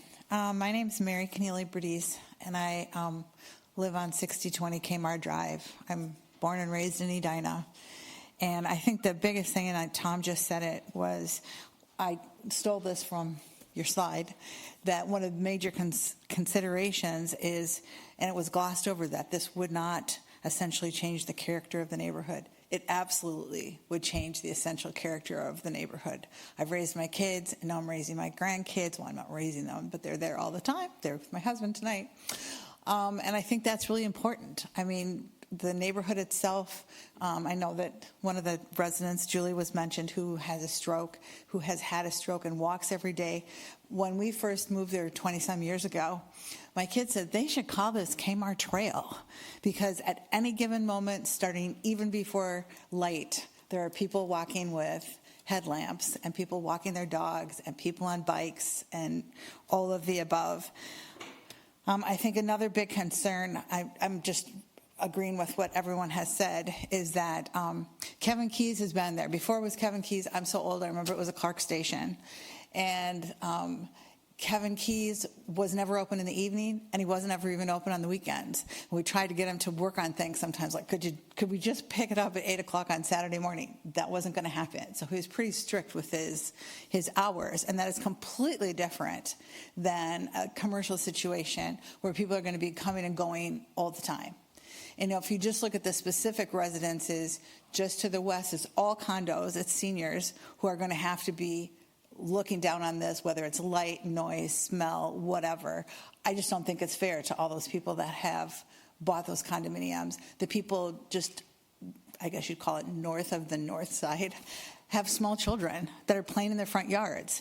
It's the neighborhood that people do bike in the street. My grandkids are in there learning how to ride a bike at the moment, and they're in the street. So it is that kind of neighborhood that's very, I guess, old-fashioned in the midst of Edina. It's a pretty old-fashioned neighborhood, pretty mixed from seniors to kids to grandkids, you know, the whole 9 yards. I think the other big concern I have with the traffic is that we don't park on Eden Prairie Road once it starts to curve, because you can't get by in the winter. And after this was like any commercial, anything can hardly make that turn. We have multiple buses that go down the street. And so people do park down where the condos are because they have to visit their family or friends. But the bus traffic, just the school bus traffic, is another whole issue. And I guess my another concern is just that the Planning Commission has already researched all the things for the past adventures, or I'm not sure what you'd call them. That's not the word I'm thinking of. Ventures, to explore. And all of these things haven't changed because the building is a little smaller or there's few less variances. It doesn't matter. All of those things that were concerned, that the neighbors and everyone else in the Planning Commission was concerned about 3 years ago, are still there. They haven't gone away. And it is the only commercial site really anywhere. So I would request that you vote no and preserve our neighborhood, because this would drastically change the characteristic of that neighborhood, or character of our neighborhood, and we don't want that to happen. So thank you. Thank you.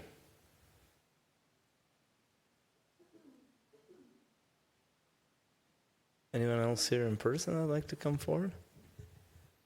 Or wouldn't really like to come forward, but probably still wants to, maybe? Or are we good? All right.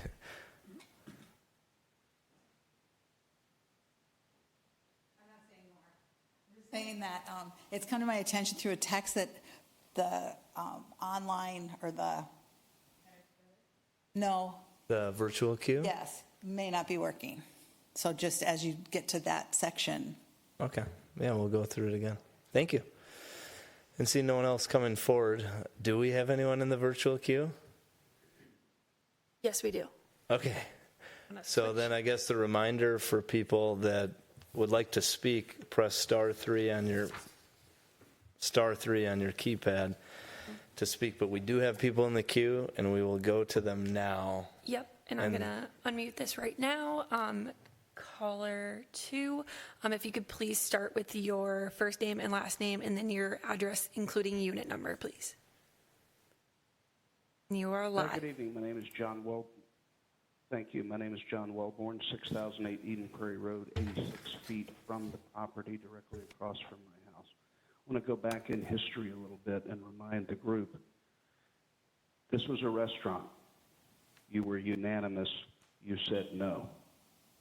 Those parking issues, those traffic issues, given 181 hits minimum on-site, takeout, and delivery, and you said no.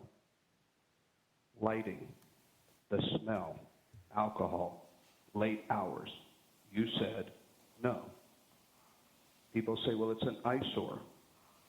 It's not the commission, the council, or the neighbors' issues to solve that issue. Poor planning on the owner's part does not constitute an emergency on any of ours. Let's go back and look at some of your quotes.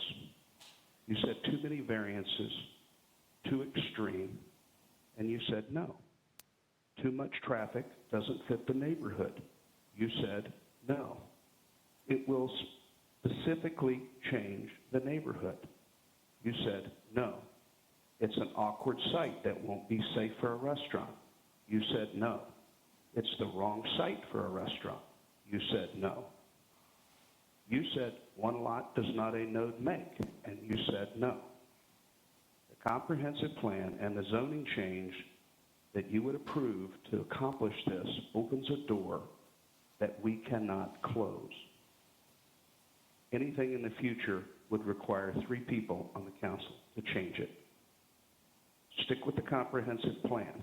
That's why we have a comprehensive plan, to deal with these unique situations that require this. You have said no, unanimously. Nothing has changed. This is your plan. This is your zoning.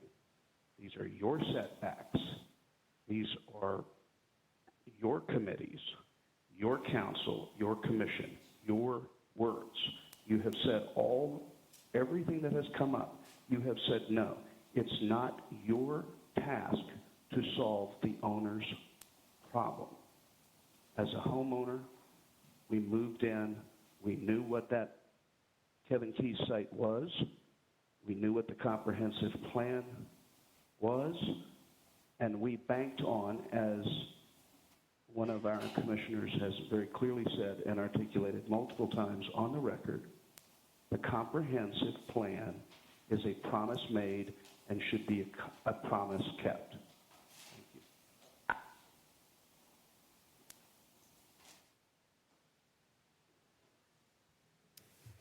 That was the only person in our queue to speak, so we are safe to proceed. Okay.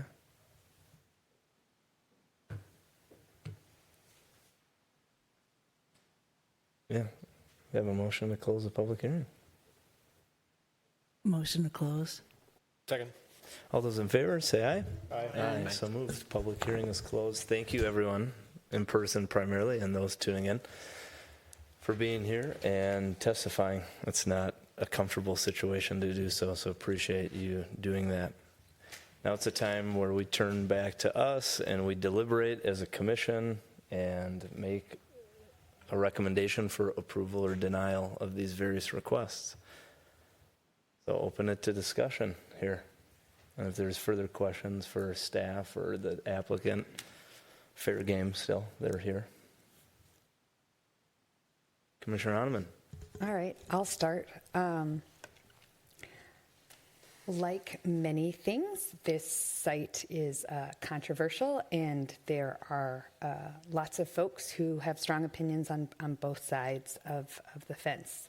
I loved the caller's last comment that the comp plan is a promise made and should be a promise kept. And I think it's interesting because it's the opposite side of the coin of many projects that come before us, where the comp plan directs a higher density, and we listen to the neighbors who would prefer not to have the higher density. I'm thinking of Lincoln and Londonderry and the site there and some of the sites adjacent to the Cornelia neighborhood. And those neighbors feel very strongly that the thing that has always been there is what should continue to stay there or in that category.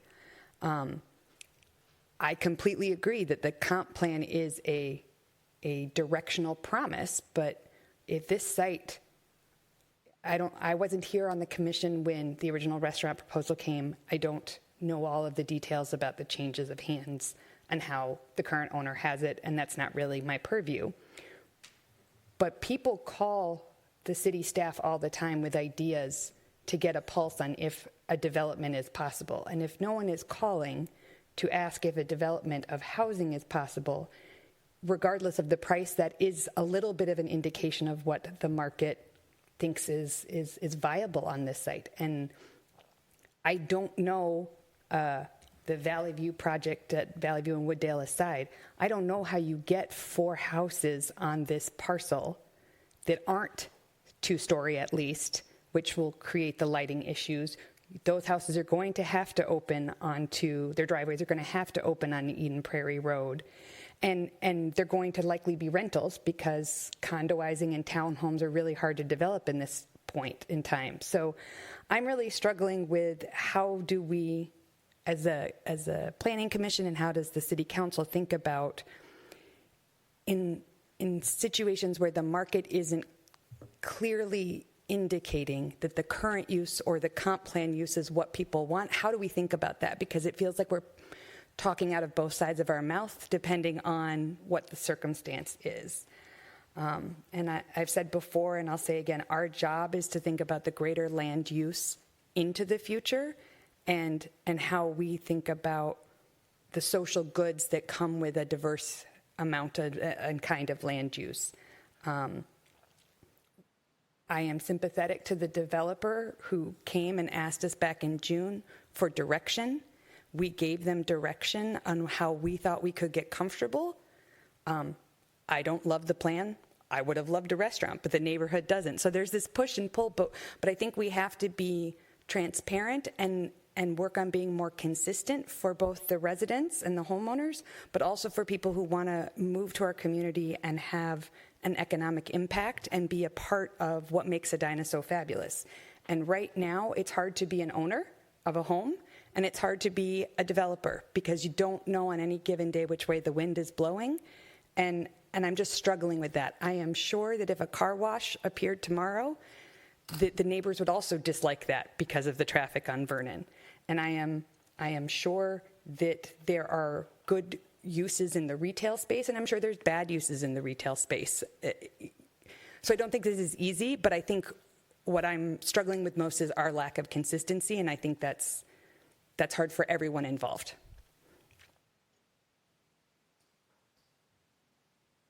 Yeah, let's just go down the line. Maybe that's easy. Or if there is any questions you have for others, good discussion too. Yeah, I went through Better Together, I think after lunch today, and I think there were I counted 17 for and 17 against in support, so it was pretty even across Better Together. And that is public input too. I think there's a lot of people who would love to be able to walk with their kids on a lovely evening and pick up pizza, come straight down that road and come in on that sharp corner and pick something up. I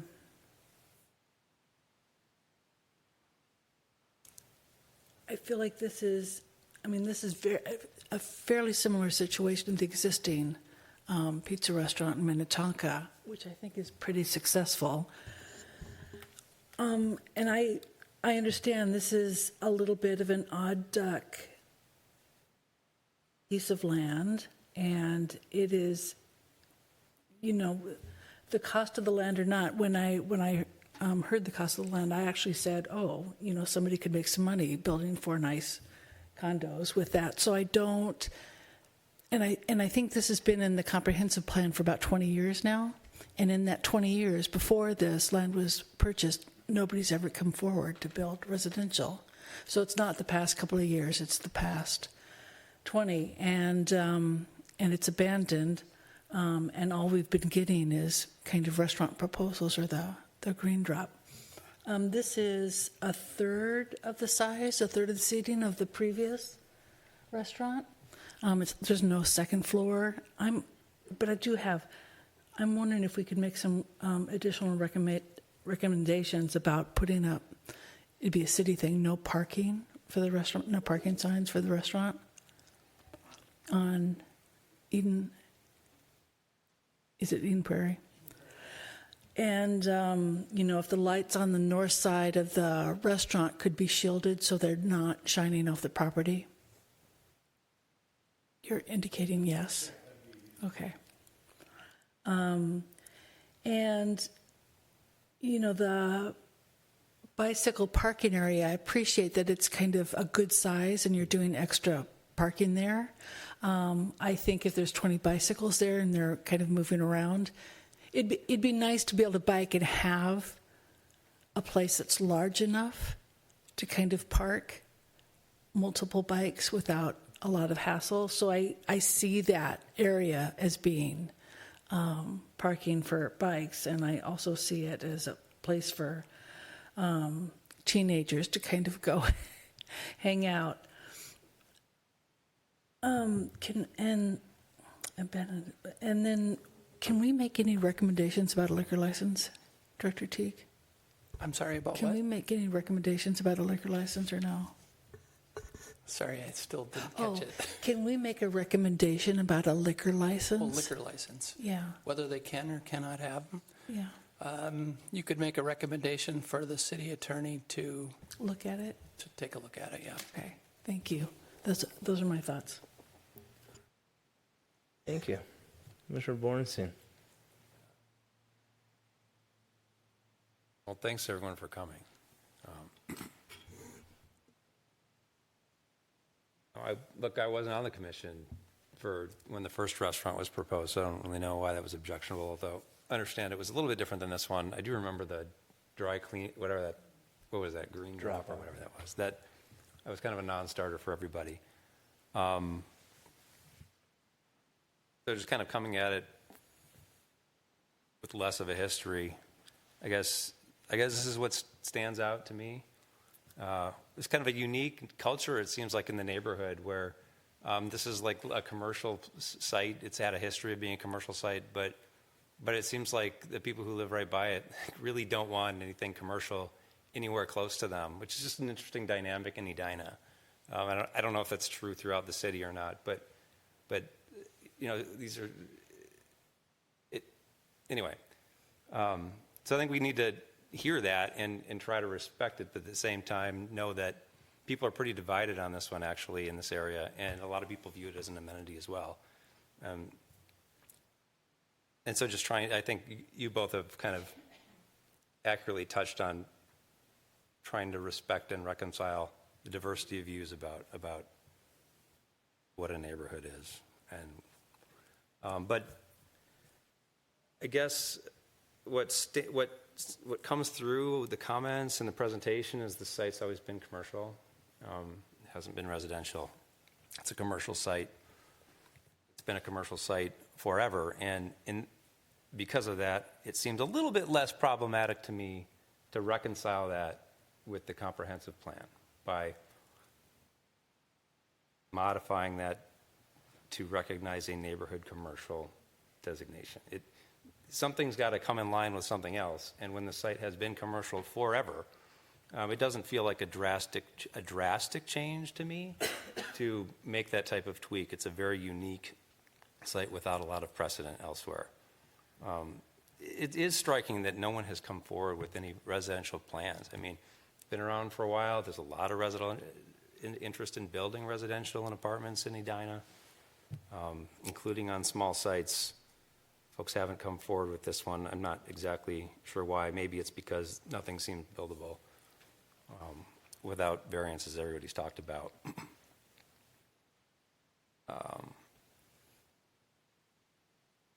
Because nothing can be built without a significant variance, nothing of any site, of any nature can be built. The fact that it requires variances also doesn't really bother me. It seems almost necessary for anything.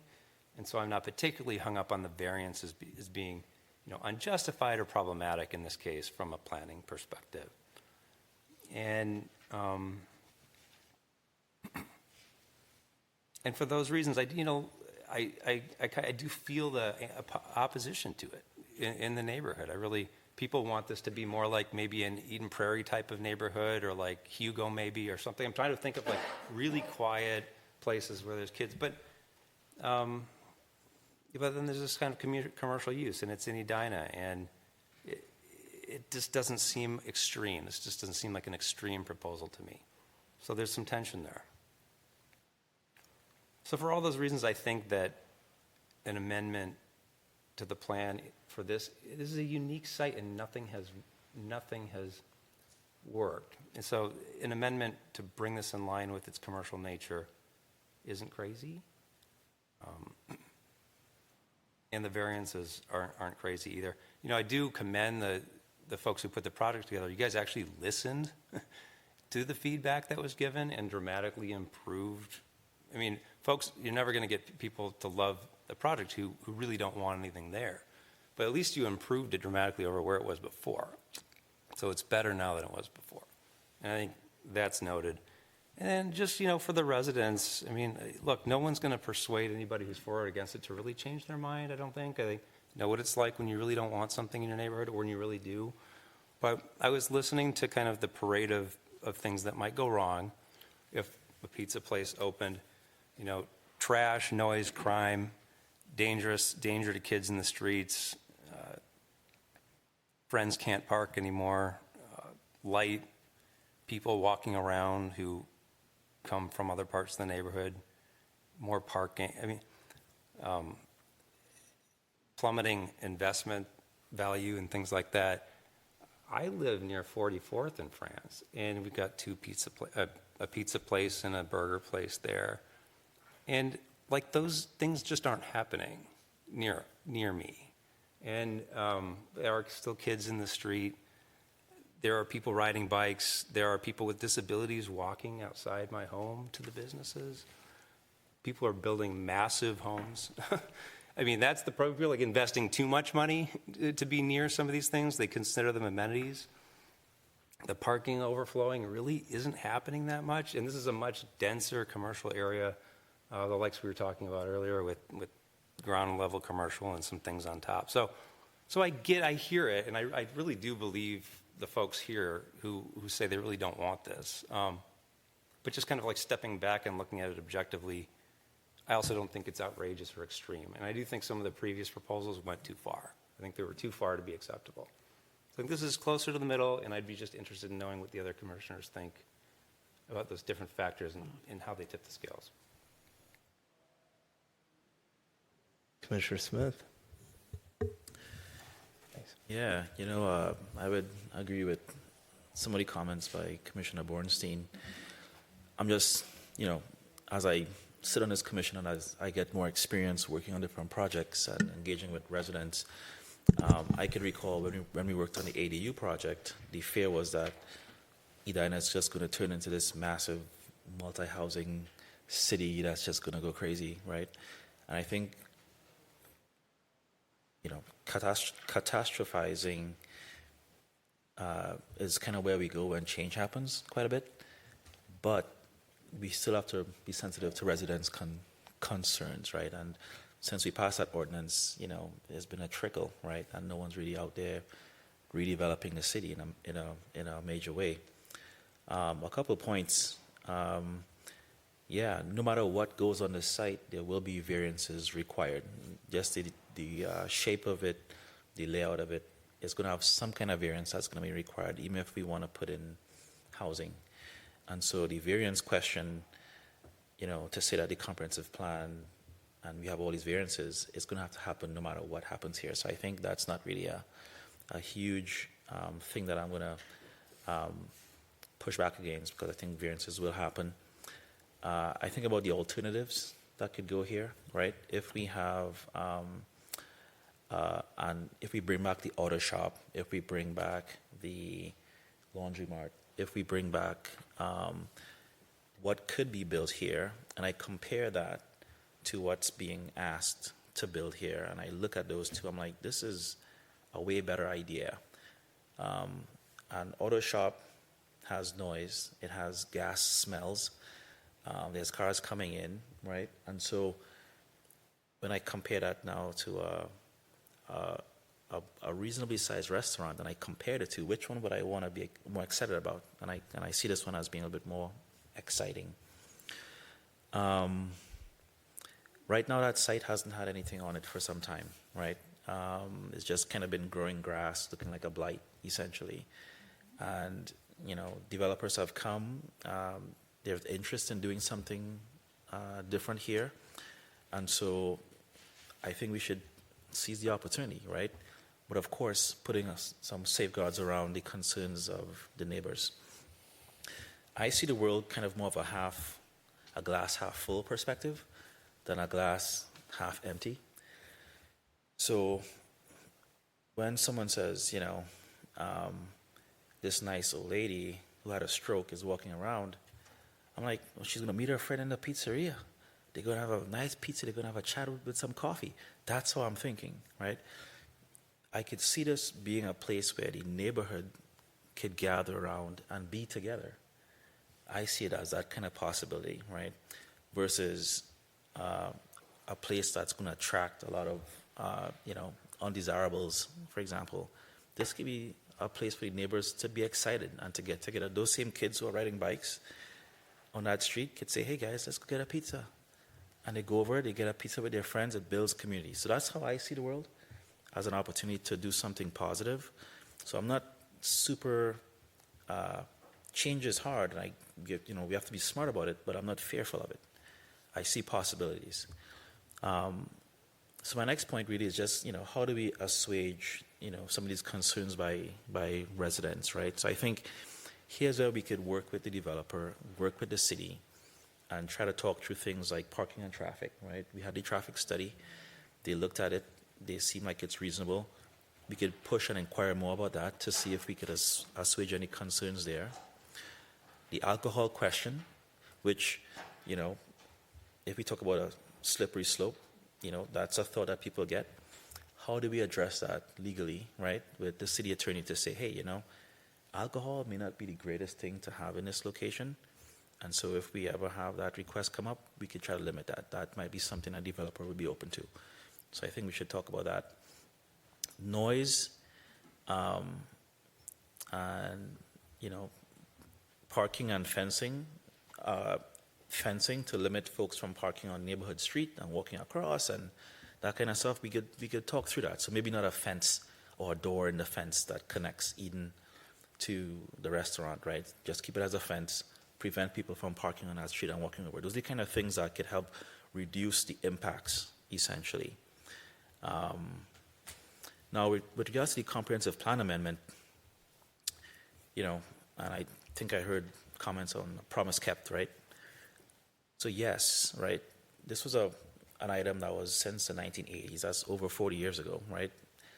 We all know change happens. The world has moved on. There's so much things that are different now today than it was back then. And so as a commission, right, we have full discretion over trying to think through this, and then the city council ultimately makes that decision. So I think we're deliberating, right, of how much of an impact this is going to have on the community realistically, right? Not it's just going to be a catastrophe, but what's realistically going to happen here and what's the possibility here for the city. So I'm a little bit more positive with this idea. When we compared it to what came first, and then we didn't, with the first restaurant idea, that was too much. I think we felt that. When the green drop idea came, I was like, nah, I don't think we want that either. This one kind of comes in the middle, right? It's a little bit better. But how could we now take this idea and approve it in such a way that it limits the concerns for neighbors, that it's more palatable? And I want us to think more positively and more half glass full on this one than half glass empty. And that's kind of how my thinking is on this. Thank you. Commissioner Padilla. Well, I'll start with the obvious, which is this is a very difficult parcel, and there's no easy solution and there's no perfect solution. So we have to go into this decision being well aware of the fact that there's no perfect solution, and also well aware of the fact that the comp plan does contradict some of the other things that we want to do and is not always aligned with what we are trying to get accomplished. I do want to address the gentle citizens that spent their whole evening here tonight, and I fully respect what they said, and it brings to mind my first interaction with the Planning Commission back in the 90s when there was a church that wanted to sell their land to an establishment that was going to put up senior living with memory care. And it was a very large parcel, and City Hall was a different building then. And but we packed the gallery, and the public hearing went on for hours with everybody speaking out against building this senior facility. And it went on for the longest time, and they went ahead and, in spite of probably hundreds of people's protests, they went ahead and the church sold their property and they built the senior living facility, much to the neighborhood's chagrin. Fast forward 5, maybe 10 years, it took the neighborhood to accept it, and they were afraid of too many cars, too many parking, people, ambulances coming, people walking around, particularly since it had a memory care facility. Well, what has happened in the years since is it's become an integral part of the neighborhood. It is where everybody in the neighborhood gets their first job. All the teenagers work there as servers and cleaners, and they can walk there. And people end up putting or having relatives or friends there, and it's convenient, and it is well maintained and well kept up, and it has become a very very important operational and proud part of the neighborhood. So that is the context that I would bring, and that I would hope is something that we would see in neighborhoods as they change throughout the city. So having said all of that, and having lived through that context and that experience, we keep hearing about how parents and families are so stressed now. They're all burning the candles. There's no time. You see how in the supermarkets, everything is to go. Everything is prepackaged. And part of that is pizza. I think pizza places is just becoming ubiquitous in every neighborhood. There are 2 that I can walk to in my neighborhood. So I think, to Commissioner Bornstein's point, Commissioner Smith's point, this is something that we have to look upon as a positive thing. And it will be nice to be able to walk just a few blocks to get a pizza and make dinner rather than have to get in the car and drive. And as far as the comprehensive plan amendment, I think it is warranted, as I think the variances are as well. Thank you. Commissioner Miranda. I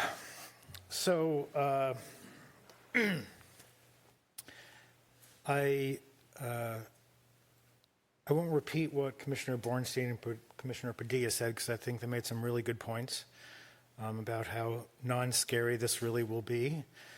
I'm a little disappointed that the developer actually said that the kitchen size is the same, because I was a little worried about there being too much traffic here. But again, as Commissioner Padilla pointed out and others point out, this is not an ideal spot. One of my big concerns from the very beginning was that I was against the original restaurant, not because of its size or because it was a restaurant, was because, the idea that we're still building single-story, single-use buildings with surface parking lot is something that should absolutely not happen anymore. But I guess I've come around to the fact that this is a very tiny, very weird lot. And I just don't think this is going to be anything horrible. My big concern, however, is the land use designation. And I think the city council is pushing for commercial rather than mixed use, which is what we've historically done. And I think that's a very big problem, and I would not vote for that. I think the land use designation should be mixed use, and PCD1, as I asked Director Teague, allows both commercial and housing, and those match together. Can you elaborate further with Carrie just about why? I know you're just kind of being succinct about it, but just so everyone can understand maybe more of the context about why that is your biggest concern. And maybe the other one's a better opportunity. I don't know. Commercial, okay, so if this is we're going back to, and this is a problem that I'm dealing with, which I'll get into in commissioner comments, about the Lincoln and Londonderry plan, is that it seems that the city is pushing us back into the 1970s and pushing for single-use zoning, which is something that the city for 10 or 20 years, ever since I lived here, has been getting away from, and now it seems like the tide is turning, and we're pushing for things that we haven't pushed for in the past. So a mixed-use guidance of land use would allow, because the thing is, we don't want it to be just this property, right? So one of the things we talked about at a previous meeting a few months ago was which we studied, which was, areas of change within the city. And this is a county road, it's a major road. Transit has decreased on it, or been eliminated on it recently. But eventually it's gonna come back, and much like the E line on France Avenue,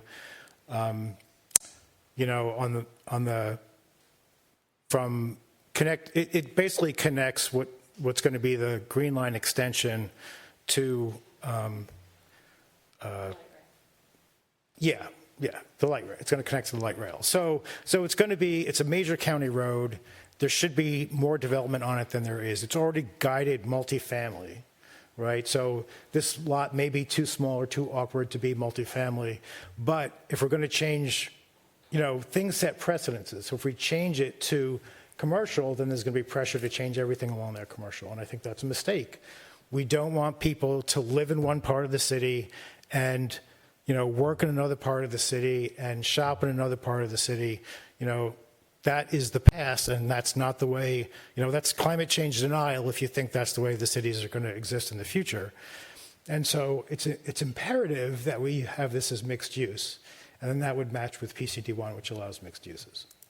So that's my concern. So that's my main concern. Otherwise, I think I agree with most commissioners here that, or all potentially, that as a project, I'm sort of reluctant, but I think I would go ahead with this project. Just elaborating on that a little bit.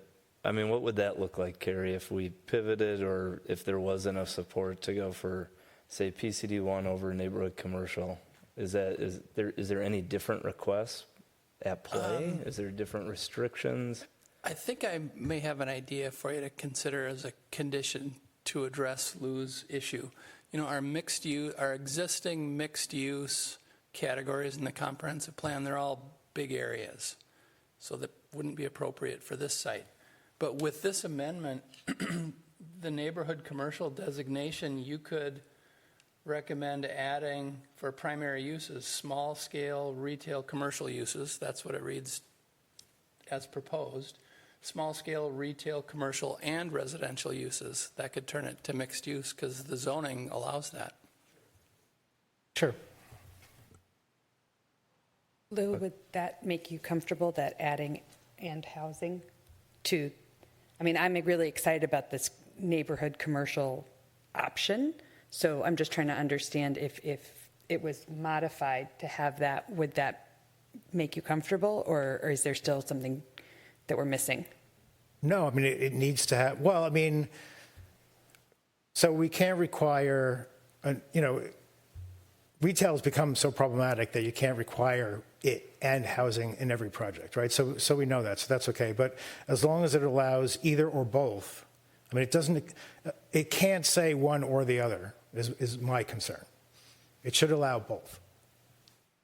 I guess why I was asking about restriction, because it came up when we clarified it for PCD1, is like, we would want, if there is retail that or if there is residential, it wouldn't occupy the first floor and then take over that potential for mixed use, right? So that's how PCD1 operates, allowing, right, a conditional permitted use for housing as long as it's not on the first level and kind of makes the site mixed use. Are you more just about the whole corridor being mixed use, or this particular site as a precedent? That's just what I'm trying to understand.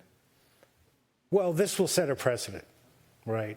So, because this is the first lot that we're going to be changing. So I think it's important to get it right, to make sure they do both. So if you have, a lot of apartment complexes nowadays have all sorts of stuff on the first floor that's not housing, but is related to the apartment complex, the community rooms and gyms and all that sort of stuff.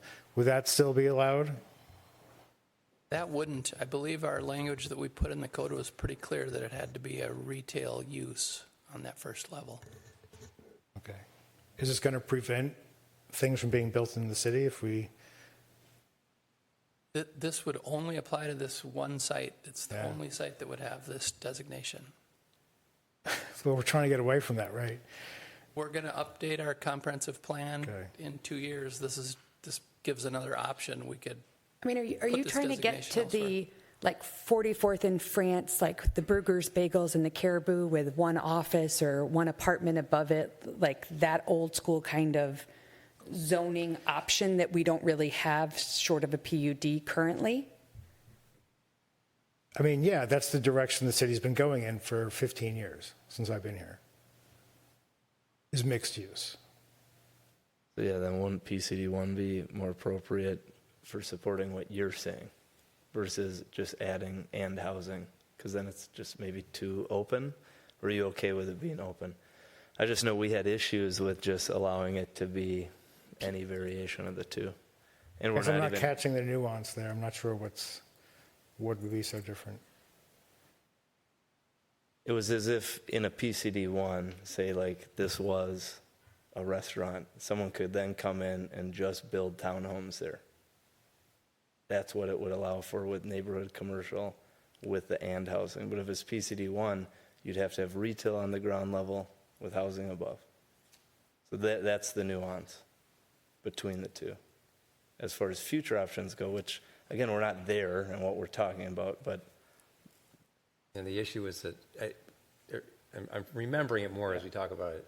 There was an ambiguity. There was actually a contradiction in some of the statutory language around what could be built in a PCD1. And when we looked at what was in PCD1, it was basically just 50th and France, 44th and France, and other commercial nodes, all of which are currently having, that highly desirable commercial use underneath something maybe residential. And the fear was that developers would start moving into these areas, knocking down old buildings, and putting exclusively residential options in that zoning district.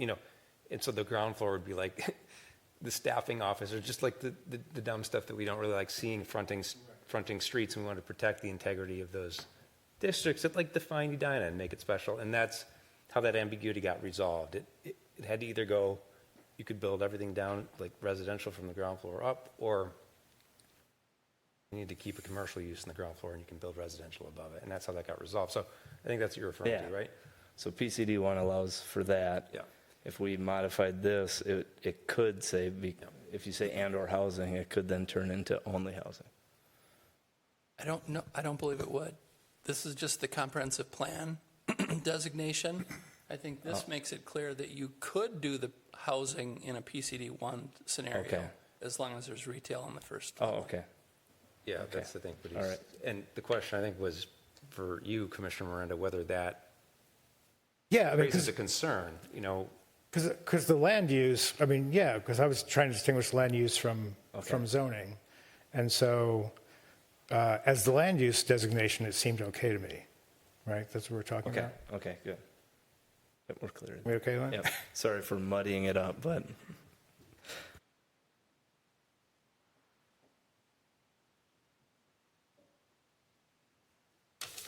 Just looking through my notes here to see if there's anything I can say that hasn't already been said. I guess generically or at the highest level, this isn't necessarily the project I wanted, but the market has been stubbornly resistant to what I want for decades now. So I'm interested in moving ahead. I think the commissioners have done a great job of describing the good reasons to do this. So rather than rehash all that, 94% of which I agree with, I think we should just spend some time talking about what conditions or changes we want to make. Thanks. As far as, I guess, I pretty much agree with a lot of the things shared tonight. It's anything different like this is going to be tough, especially if you move in a place and you expect something to kind of remain the same and something changes. It's just going to be difficult. And I definitely see this.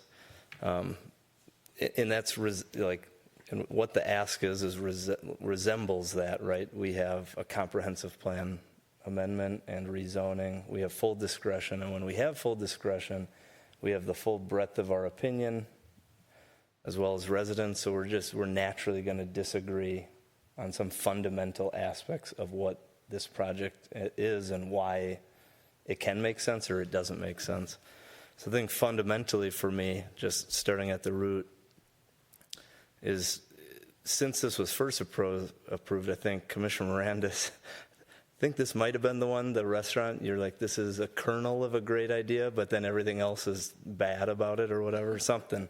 To me, it wasn't as extreme. I've always liked the idea of a restaurant here, and I've always thought, someone said, it opens a door to this, and I guess I see that in a similar way of like, if this turns to residential, that door is closed. This allows a foot to kind of hold the door open to allow for other types of change along Vernon over time where it might make sense. And why it might make sense for me more than others is like how I would approach just like where the ideal place to live is. And I know a gentleman here has been all around the world, and I think of the best places I've been in the world, they're places you walk everywhere, or you maybe bike, but you have options wherever you're at to kind of satisfy all these different needs and desires. It's not to just be very remote in a particular spot, And even though you have a pizza joint 2 miles away, that's not something you can comfortably and safely walk to or quickly do so. As far as like prior context, I grew up in a spot in a neighborhood just like this where we had a retail node about 1.5 miles away, but there was this weird one-off like auto body shop that used to be an old little tiny city that still had this this remnant of like its old main street crossing as just one auto body shop. They ended up turning it into like a little panini bistro. And like it got a lot of people in the neighborhood to just walk there and bike there that would otherwise drive that 1.5 miles farther to that node. And it didn't create such a huge stir. And currently my grandma lives in very similar housing that is nearby this one, but where she lives is, Ford Parkway. And the streets near it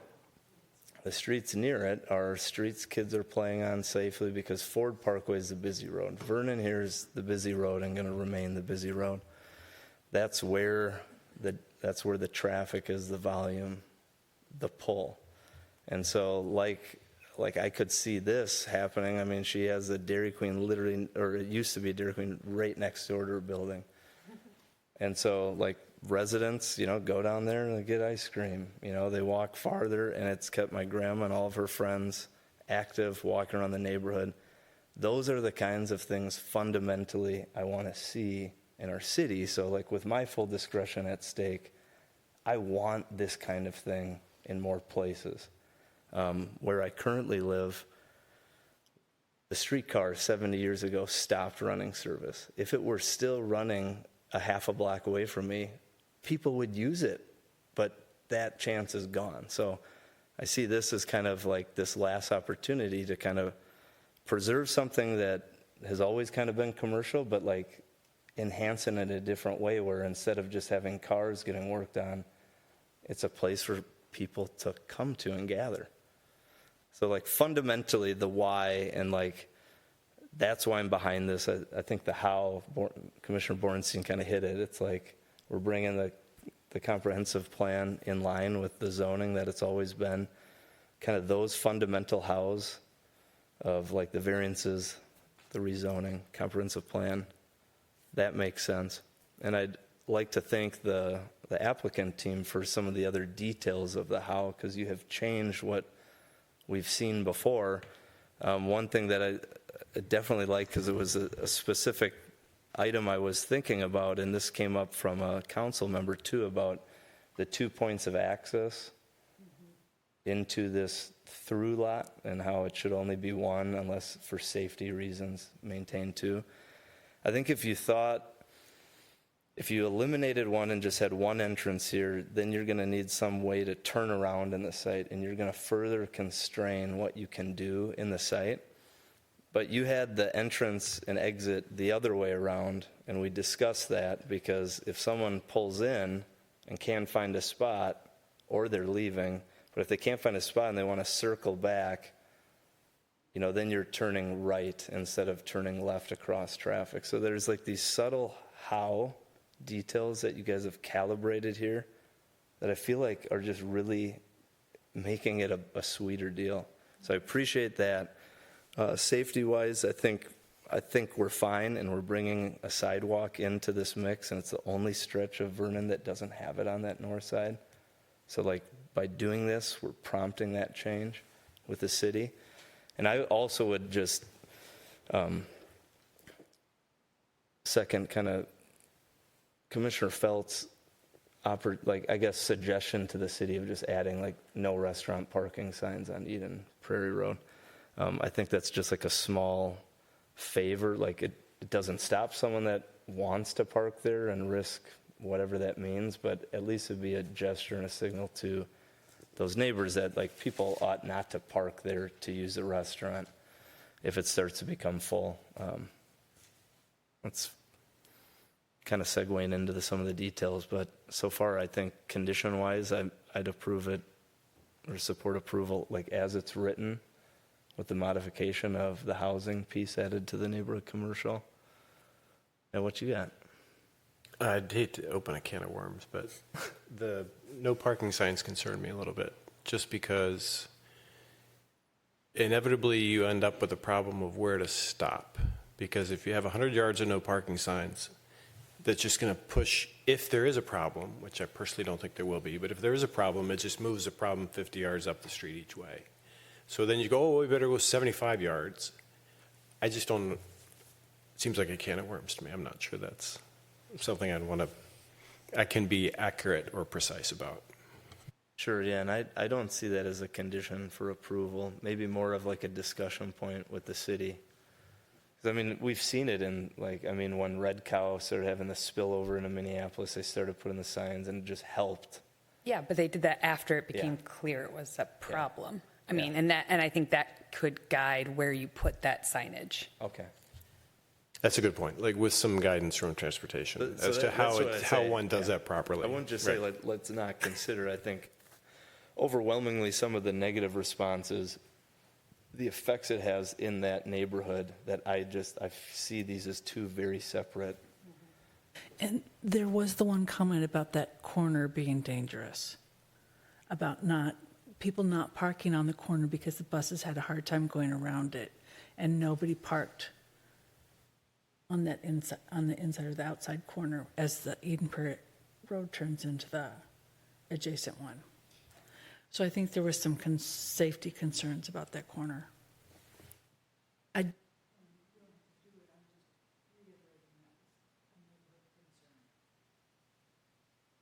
glad you brought that up. Any other discussion points? Yeah, Commissioner Miranda. Yeah, you brought up the sidewalk, and I think the city doesn't always do this, and I don't know why. Actually, the county doesn't either.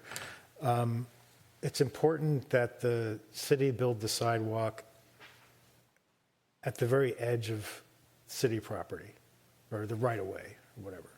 So the city tends not to do that, which, landowners like because they have more property or whatever. But really, for future uses of the road or whatever, you want to build a bike lane or whatever, if the sidewalks aren't at the very edge, if they're closer to the street, then it makes it harder to put in infrastructure like bikeways and stuff.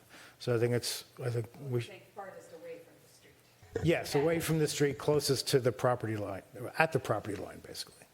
Yeah, and I know it was noted in the staff report, right, to instead of what's shown, but to have a boulevard sidewalk. So I guess, what do we want to just condition But more that? specific, more specifically, at the property line. Because the city just redid Blake, or let's see, is it Blake or Interlochen? It's Blake Road. Yeah. Because it goes right to Blake, and they put it they even put in multi-use path, and they put it away from the property line.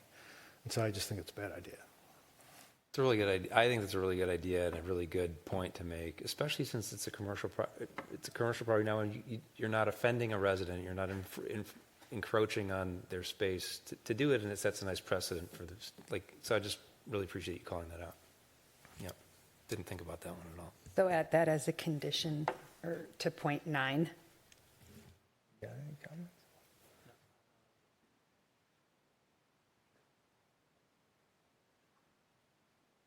Any thoughts about hours of operation? Anything that we want to? I was just going to ask, do we typically put hours of operation as a condition for a business? I mean, I would be in favor of, I know it's an unpopular opinion, striking that. I feel like that's the wrong way to address that concern. I know we haven't. It's just come before us for Putt Shack because they had a outdoor rooftop dining, and because they had a different time frame, and we wrote that into the code for rooftop dining only. Otherwise, it doesn't ever touch us. That's never something we. I think with Putt Shack, they were all 11 or 12, and that everybody felt was kind of a little bit late. Whereas I think you're talking 9 and 10, right? That's more in line with kind of standard restaurant hours. Yeah, and I don't know if it's like it's our job either. Yeah, and I don't know if it's like a concern we need to speak to, but like the Devani's right here has been open to like 9 and 10. If you go in there around 9 or 10, it's quiet. You know, it's not what you expect. It's going to be this raging party till 10 p.m. every night. But I don't, like that's not in our purview, and I would recommend to the city council not to further restrict that and allow the property owner that freedom. So that would be removing condition 10 then? Condition 10 just deals with construction. I mean, it might be different. Originally, they talked about maybe putting a patio where people would dine. Remember we talked about that? But that's been removed. I think respecting the neighbor's concern about noise, if we did see a large patio where people were going to be out dining to 10 p.m., it might be worth talking about more. But because it's all going to be enclosed and inside, I just don't think people are going to hear that.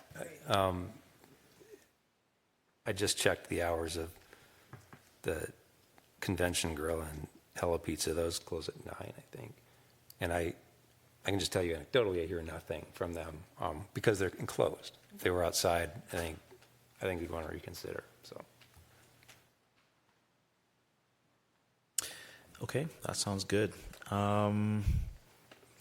Just to go back to the alcohol question, I know the city attorney would look at it, but what exactly are we asking about that? Is it that the city attorney is going to think about a restriction when it comes to alcohol licenses, or the applicant would apply for it and the city council decide at that time? Yeah, it would. I guess the question was if you wanted to prohibit alcohol from being served. That would be the question. They have the ability to ask for a liquor license. And that decision ultimately is made by the city council. And I'm starting to think that's not a land use question, and maybe not in our purview too. Yeah, I agree with that. And it almost, like our role here is to just kind of try to be a little bit neutral and objective and just weigh in on this from a planning perspective. And then let folks take their concerns to the council and let the council make the final decision guided by our perspective. So I think on these issues, it's best to stay out of the liquor license. But if folks have concerns about that, but that would be a separate matter beyond these approvals regardless. Right? I think people here are engaged. They're going to raise those concerns, and they're going to find the right forum to do it. So, yeah, it's similar to the town hall station where they applied for the liquor license, and there were some objections to that, but that one did get approved. A little further away from single-family homes, but I think it's scope creep on our part. Creep? No, okay. Agreed. Is that, you agree with that? Or do you have any other questions with that? No, I think this is just good feedback. It's just to kind of put it out there so residents know that we're thinking about these kind of things, and here's how we're going to handle it. Thank you. But overall, I think it's a glass half full kind of guy, so I'm very positive to this.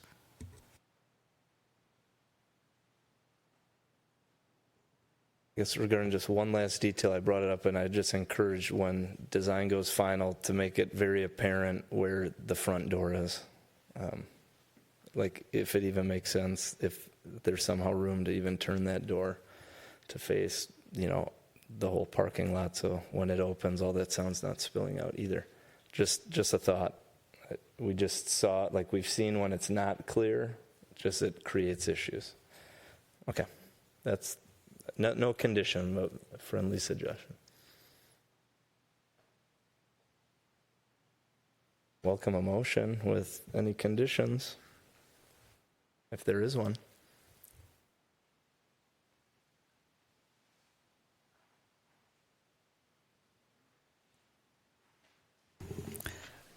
So are we, the motion to approve with the comprehensive? yeah, I might recommend that you split them out, a comprehensive plan be the first motion, and then the rezoning with the variances. Okay.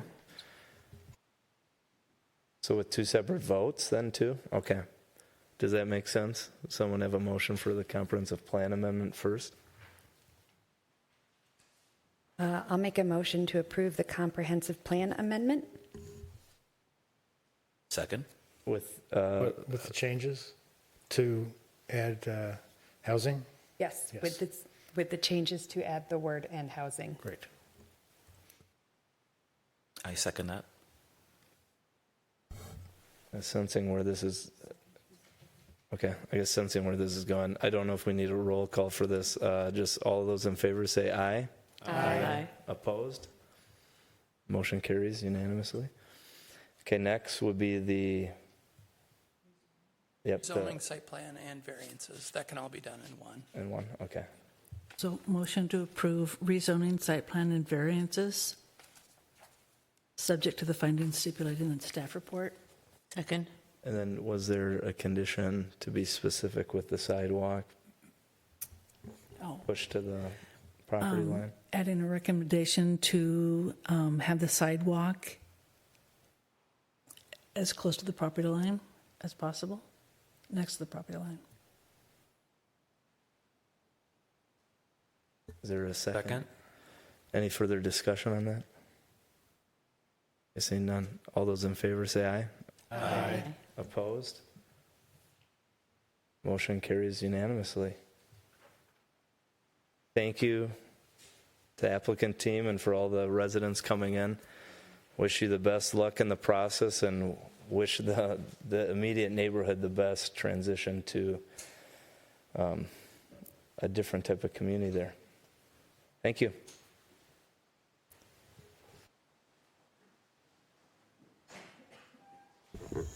All right.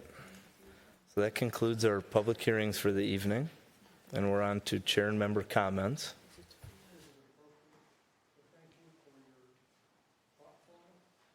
Sure. Thank you for your thoughtfulness.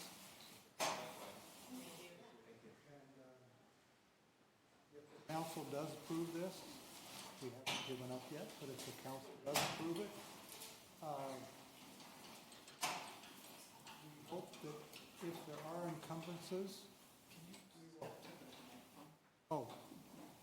I know I'm not supposed to schedule, but we hope that we do have the privilege to come back and do two things: compliment you on what will work, what does work, and confront you on problems.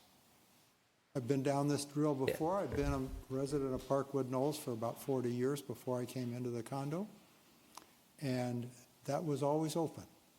Matter of fact, the stop signs on Dovray Drive coming in those two locations was our doing.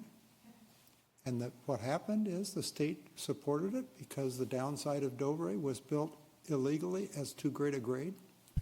And the city council, not the mayor at the time, he threatened me. But the city council took it to heart, said, we'll solve that. 2 weeks later, it was solved. So I have confidence. I really appreciate Thank you. allowing me to talk when I'm not supposed to talk. Well, we appreciate your involvement. Thank you. Just, it's part of our chair and member comments, and we try to hold time at this moment also to just get insight from ourselves and you on ways to improve the process. So I'm thinking like community comment period, if we could be more intentional with like checking in on projects every 2, 5 years, 10 years, whatever, just to see, compliment, confront. I like the approach there. We definitely want the accountability and the best for Edina as well as you. I have an international reputation for being a pain-in-the-neck change advocate. But with that comes new information flexibility. Love that. Thank you. Thank you. Thank you. Appreciate it. So on that note, other chair member comments. I know Commissioner Miranda had something he was going to discuss. Yeah, so I was planning on coming here and getting all excited and saying that the Lincoln Londonderry, not the final plan, but progress report is going to be reported to City Council next week. And, but some weird thing has happened in the past couple of weeks. So the consultants who I've been praising just incessantly for the whole entirety of the thing presented kind of a rough draft of what they were going to present to City Council at a what do you call it? It wasn't the whole committee. It was just the steering committee, I guess. The consultants. Just the consultants and city staff and the chair. So just us. Okay.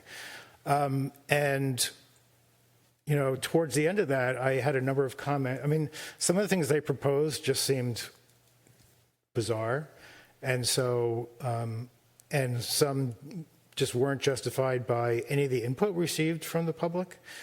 It kind of like went too far. So so that was fine. So I gave my feedback, and then we're supposed to present next week. And so in the first meeting and this meeting, I've pushed to make sure that we have a finished document to give to council before the meeting so that council can't say, oh, we didn't know about this or whatever. So apparently they finalized, or they came up with a almost final version at the end of last week and sent it out to city staff, but forgot me, the chair of the committee. And then I found out yesterday, and today it's like, okay, well, you have until end of today to give us your feedback. And it's not like a 100-page document or anything, but you know, I'm a citizen volunteer. I'm not paid to do this. And I was working on the Planning Commission tonight, which is equally important, if not more important. Well, equally important. So I just find it really odd that I was forgotten and that I was suddenly given this so I said, I'm not going to, I don't want to delay this because I'm sure that's what the city council wants.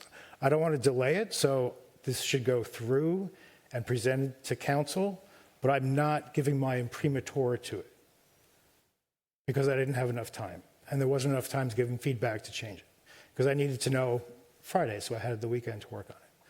So that's a little bit of friction I'm having with the steering group or whatever. The two of the things, and I just looked at it quickly. I haven't gone through it with a fine-tooth comb or anything, but the two things that I mentioned were not addressed. You know, one of which is putting a park on an intersection, which makes absolutely no sense. An intersection like a block away from the highway off-ramp. So that's a no-go for me. I don't know how anyone would conceive of something like that. And when the business people that we interviewed said, you know, traffic and getting in and out of the coffee shop and stuff is an issue. People drive too fast. And you're going to put a park on the corner of an intersection? That makes no sense. The second thing was that, you know, personally, I think we should have, you know, apartment buildings and mixed use there. The neighbors were pushing very heavily for something no taller than a townhome, right? So you know, I worked with that or whatever, and the consultants came back with like 1970s style townhomes, you know, 3 little groups of townhomes, separated by a lot of green space, whatever, kind of like which is across the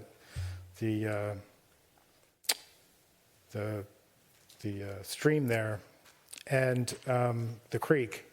And it's like, okay, well, residents don't want height, I get it, right? Because it's right next to, you know, a low density or medium density housing area, but that doesn't mean that we shouldn't have a continuous row of them. And again, that wasn't addressed. Maybe there's 2 versions. I haven't had time to really look at it. So, and then one reason I picked on the whole commercial district thing here in tonight's thing was because now they're proposing that for, because, you know, we can't build because we can't build housing because of the sewer capacity or whatever. And so they want to zone that, you know, commercial only. small, low-density commercial or whatever. These things all need to be talked about. And we're having a meeting next week. Our group meeting is going to be next week after the city council presentation. So those things can be discussed. But I'm just a little concerned that this is what's being presented. Why are you hesitant to delay? Sorry, I missed that. Because delaying the project just... I mean, delaying 2 weeks is... No, because this is a city council work session. So they're very hard to get. It takes weeks or months to get one of these things. Missed that it was a work session. Right. And the other thing is that, and the city council's already tried, or city, I'm not sure it was council or the city manager, has already tried not to get me reapproved for this position. So if it gets delayed, then I won't be presenting it. I won't be chair anymore when we present it to city council. So there's a lot of stuff going on. Yeah. A couple of questions I have. So one, you mentioned the sewer thing. Is a small area plan not thinking longer range past that? No, and that's the thing. We're going to have a short-term and a long-term plan, right? I mean, like other one, like Grandview, I know had a short, medium, and long-term, whatever. Okay, and then I know this is you, but what about consensus among the rest of the working group? I know we used to have co-chairs and they got reduced, whatever, and then... But I mean, is there similar consensus to some of these? Well, we haven't met as a group, right, to discuss these things. There have been some emails back and forth, but so again, I'm not saying it needs to be the way that I want it to be. That's not the point, but that I didn't have the time, to review it. Yeah. And that none of my, nothing was changed at all, which I found surprising. So. And I think the other issue is instead of we went down to one chair, and it's Lou that's been in all of these core meetings. I mean, the rest of us show up to the monthly meetings, but we don't check in on a regular basis. And so you're all of you're the brain trust for this. Yeah. Right. So, and I don't, it's mostly city staff and consultants. I mean, I'm just kind of in the background because it's really a meeting between them, right? I'm just there to listen, occasionally contribute, And so in this case, I thought it was something that was important enough to be, like, whoa, where is this coming from?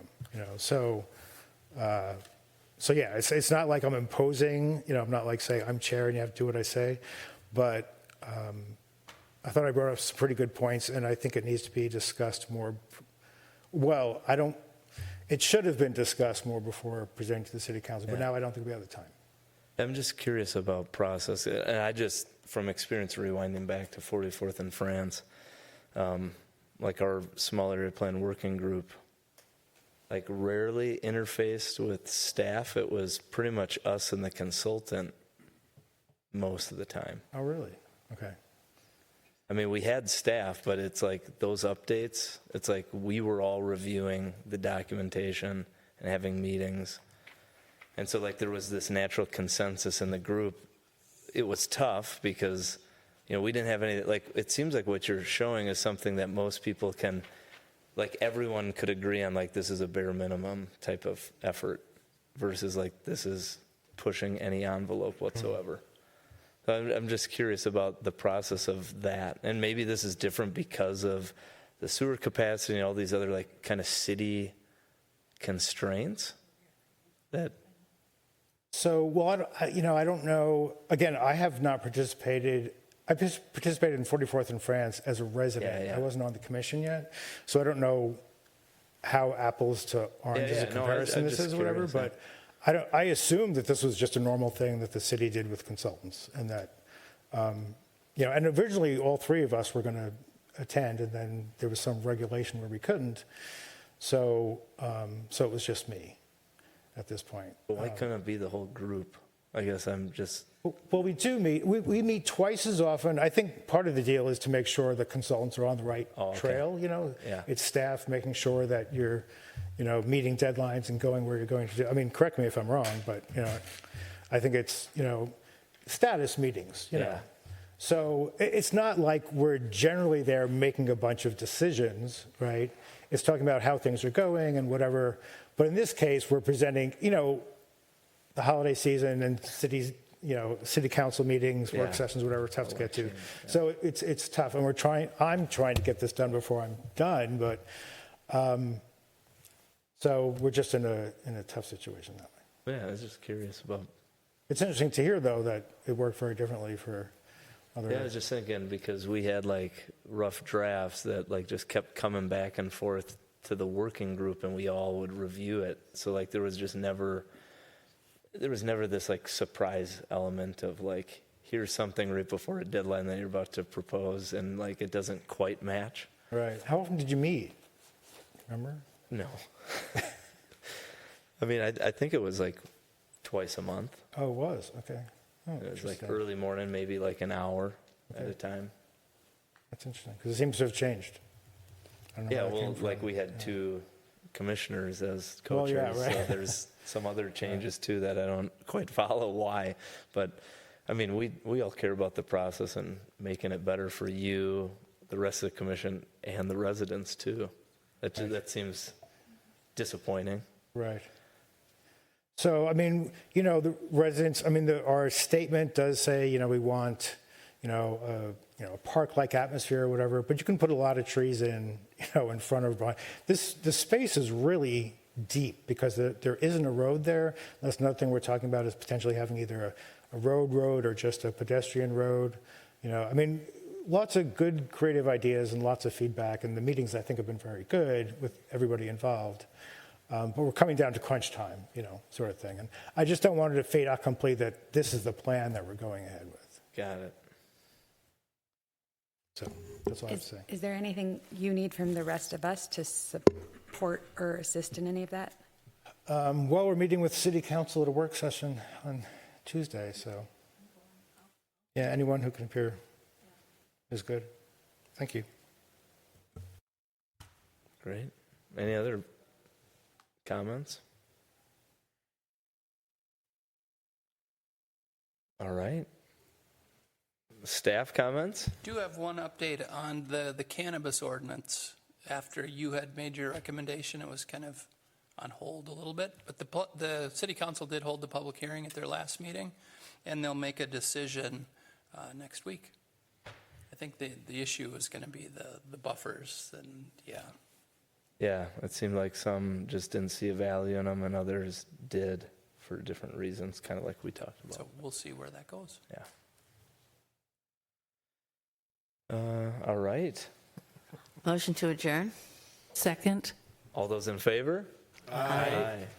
So moved. Oh, no. The meeting has been adjourned. Thank you, everybody.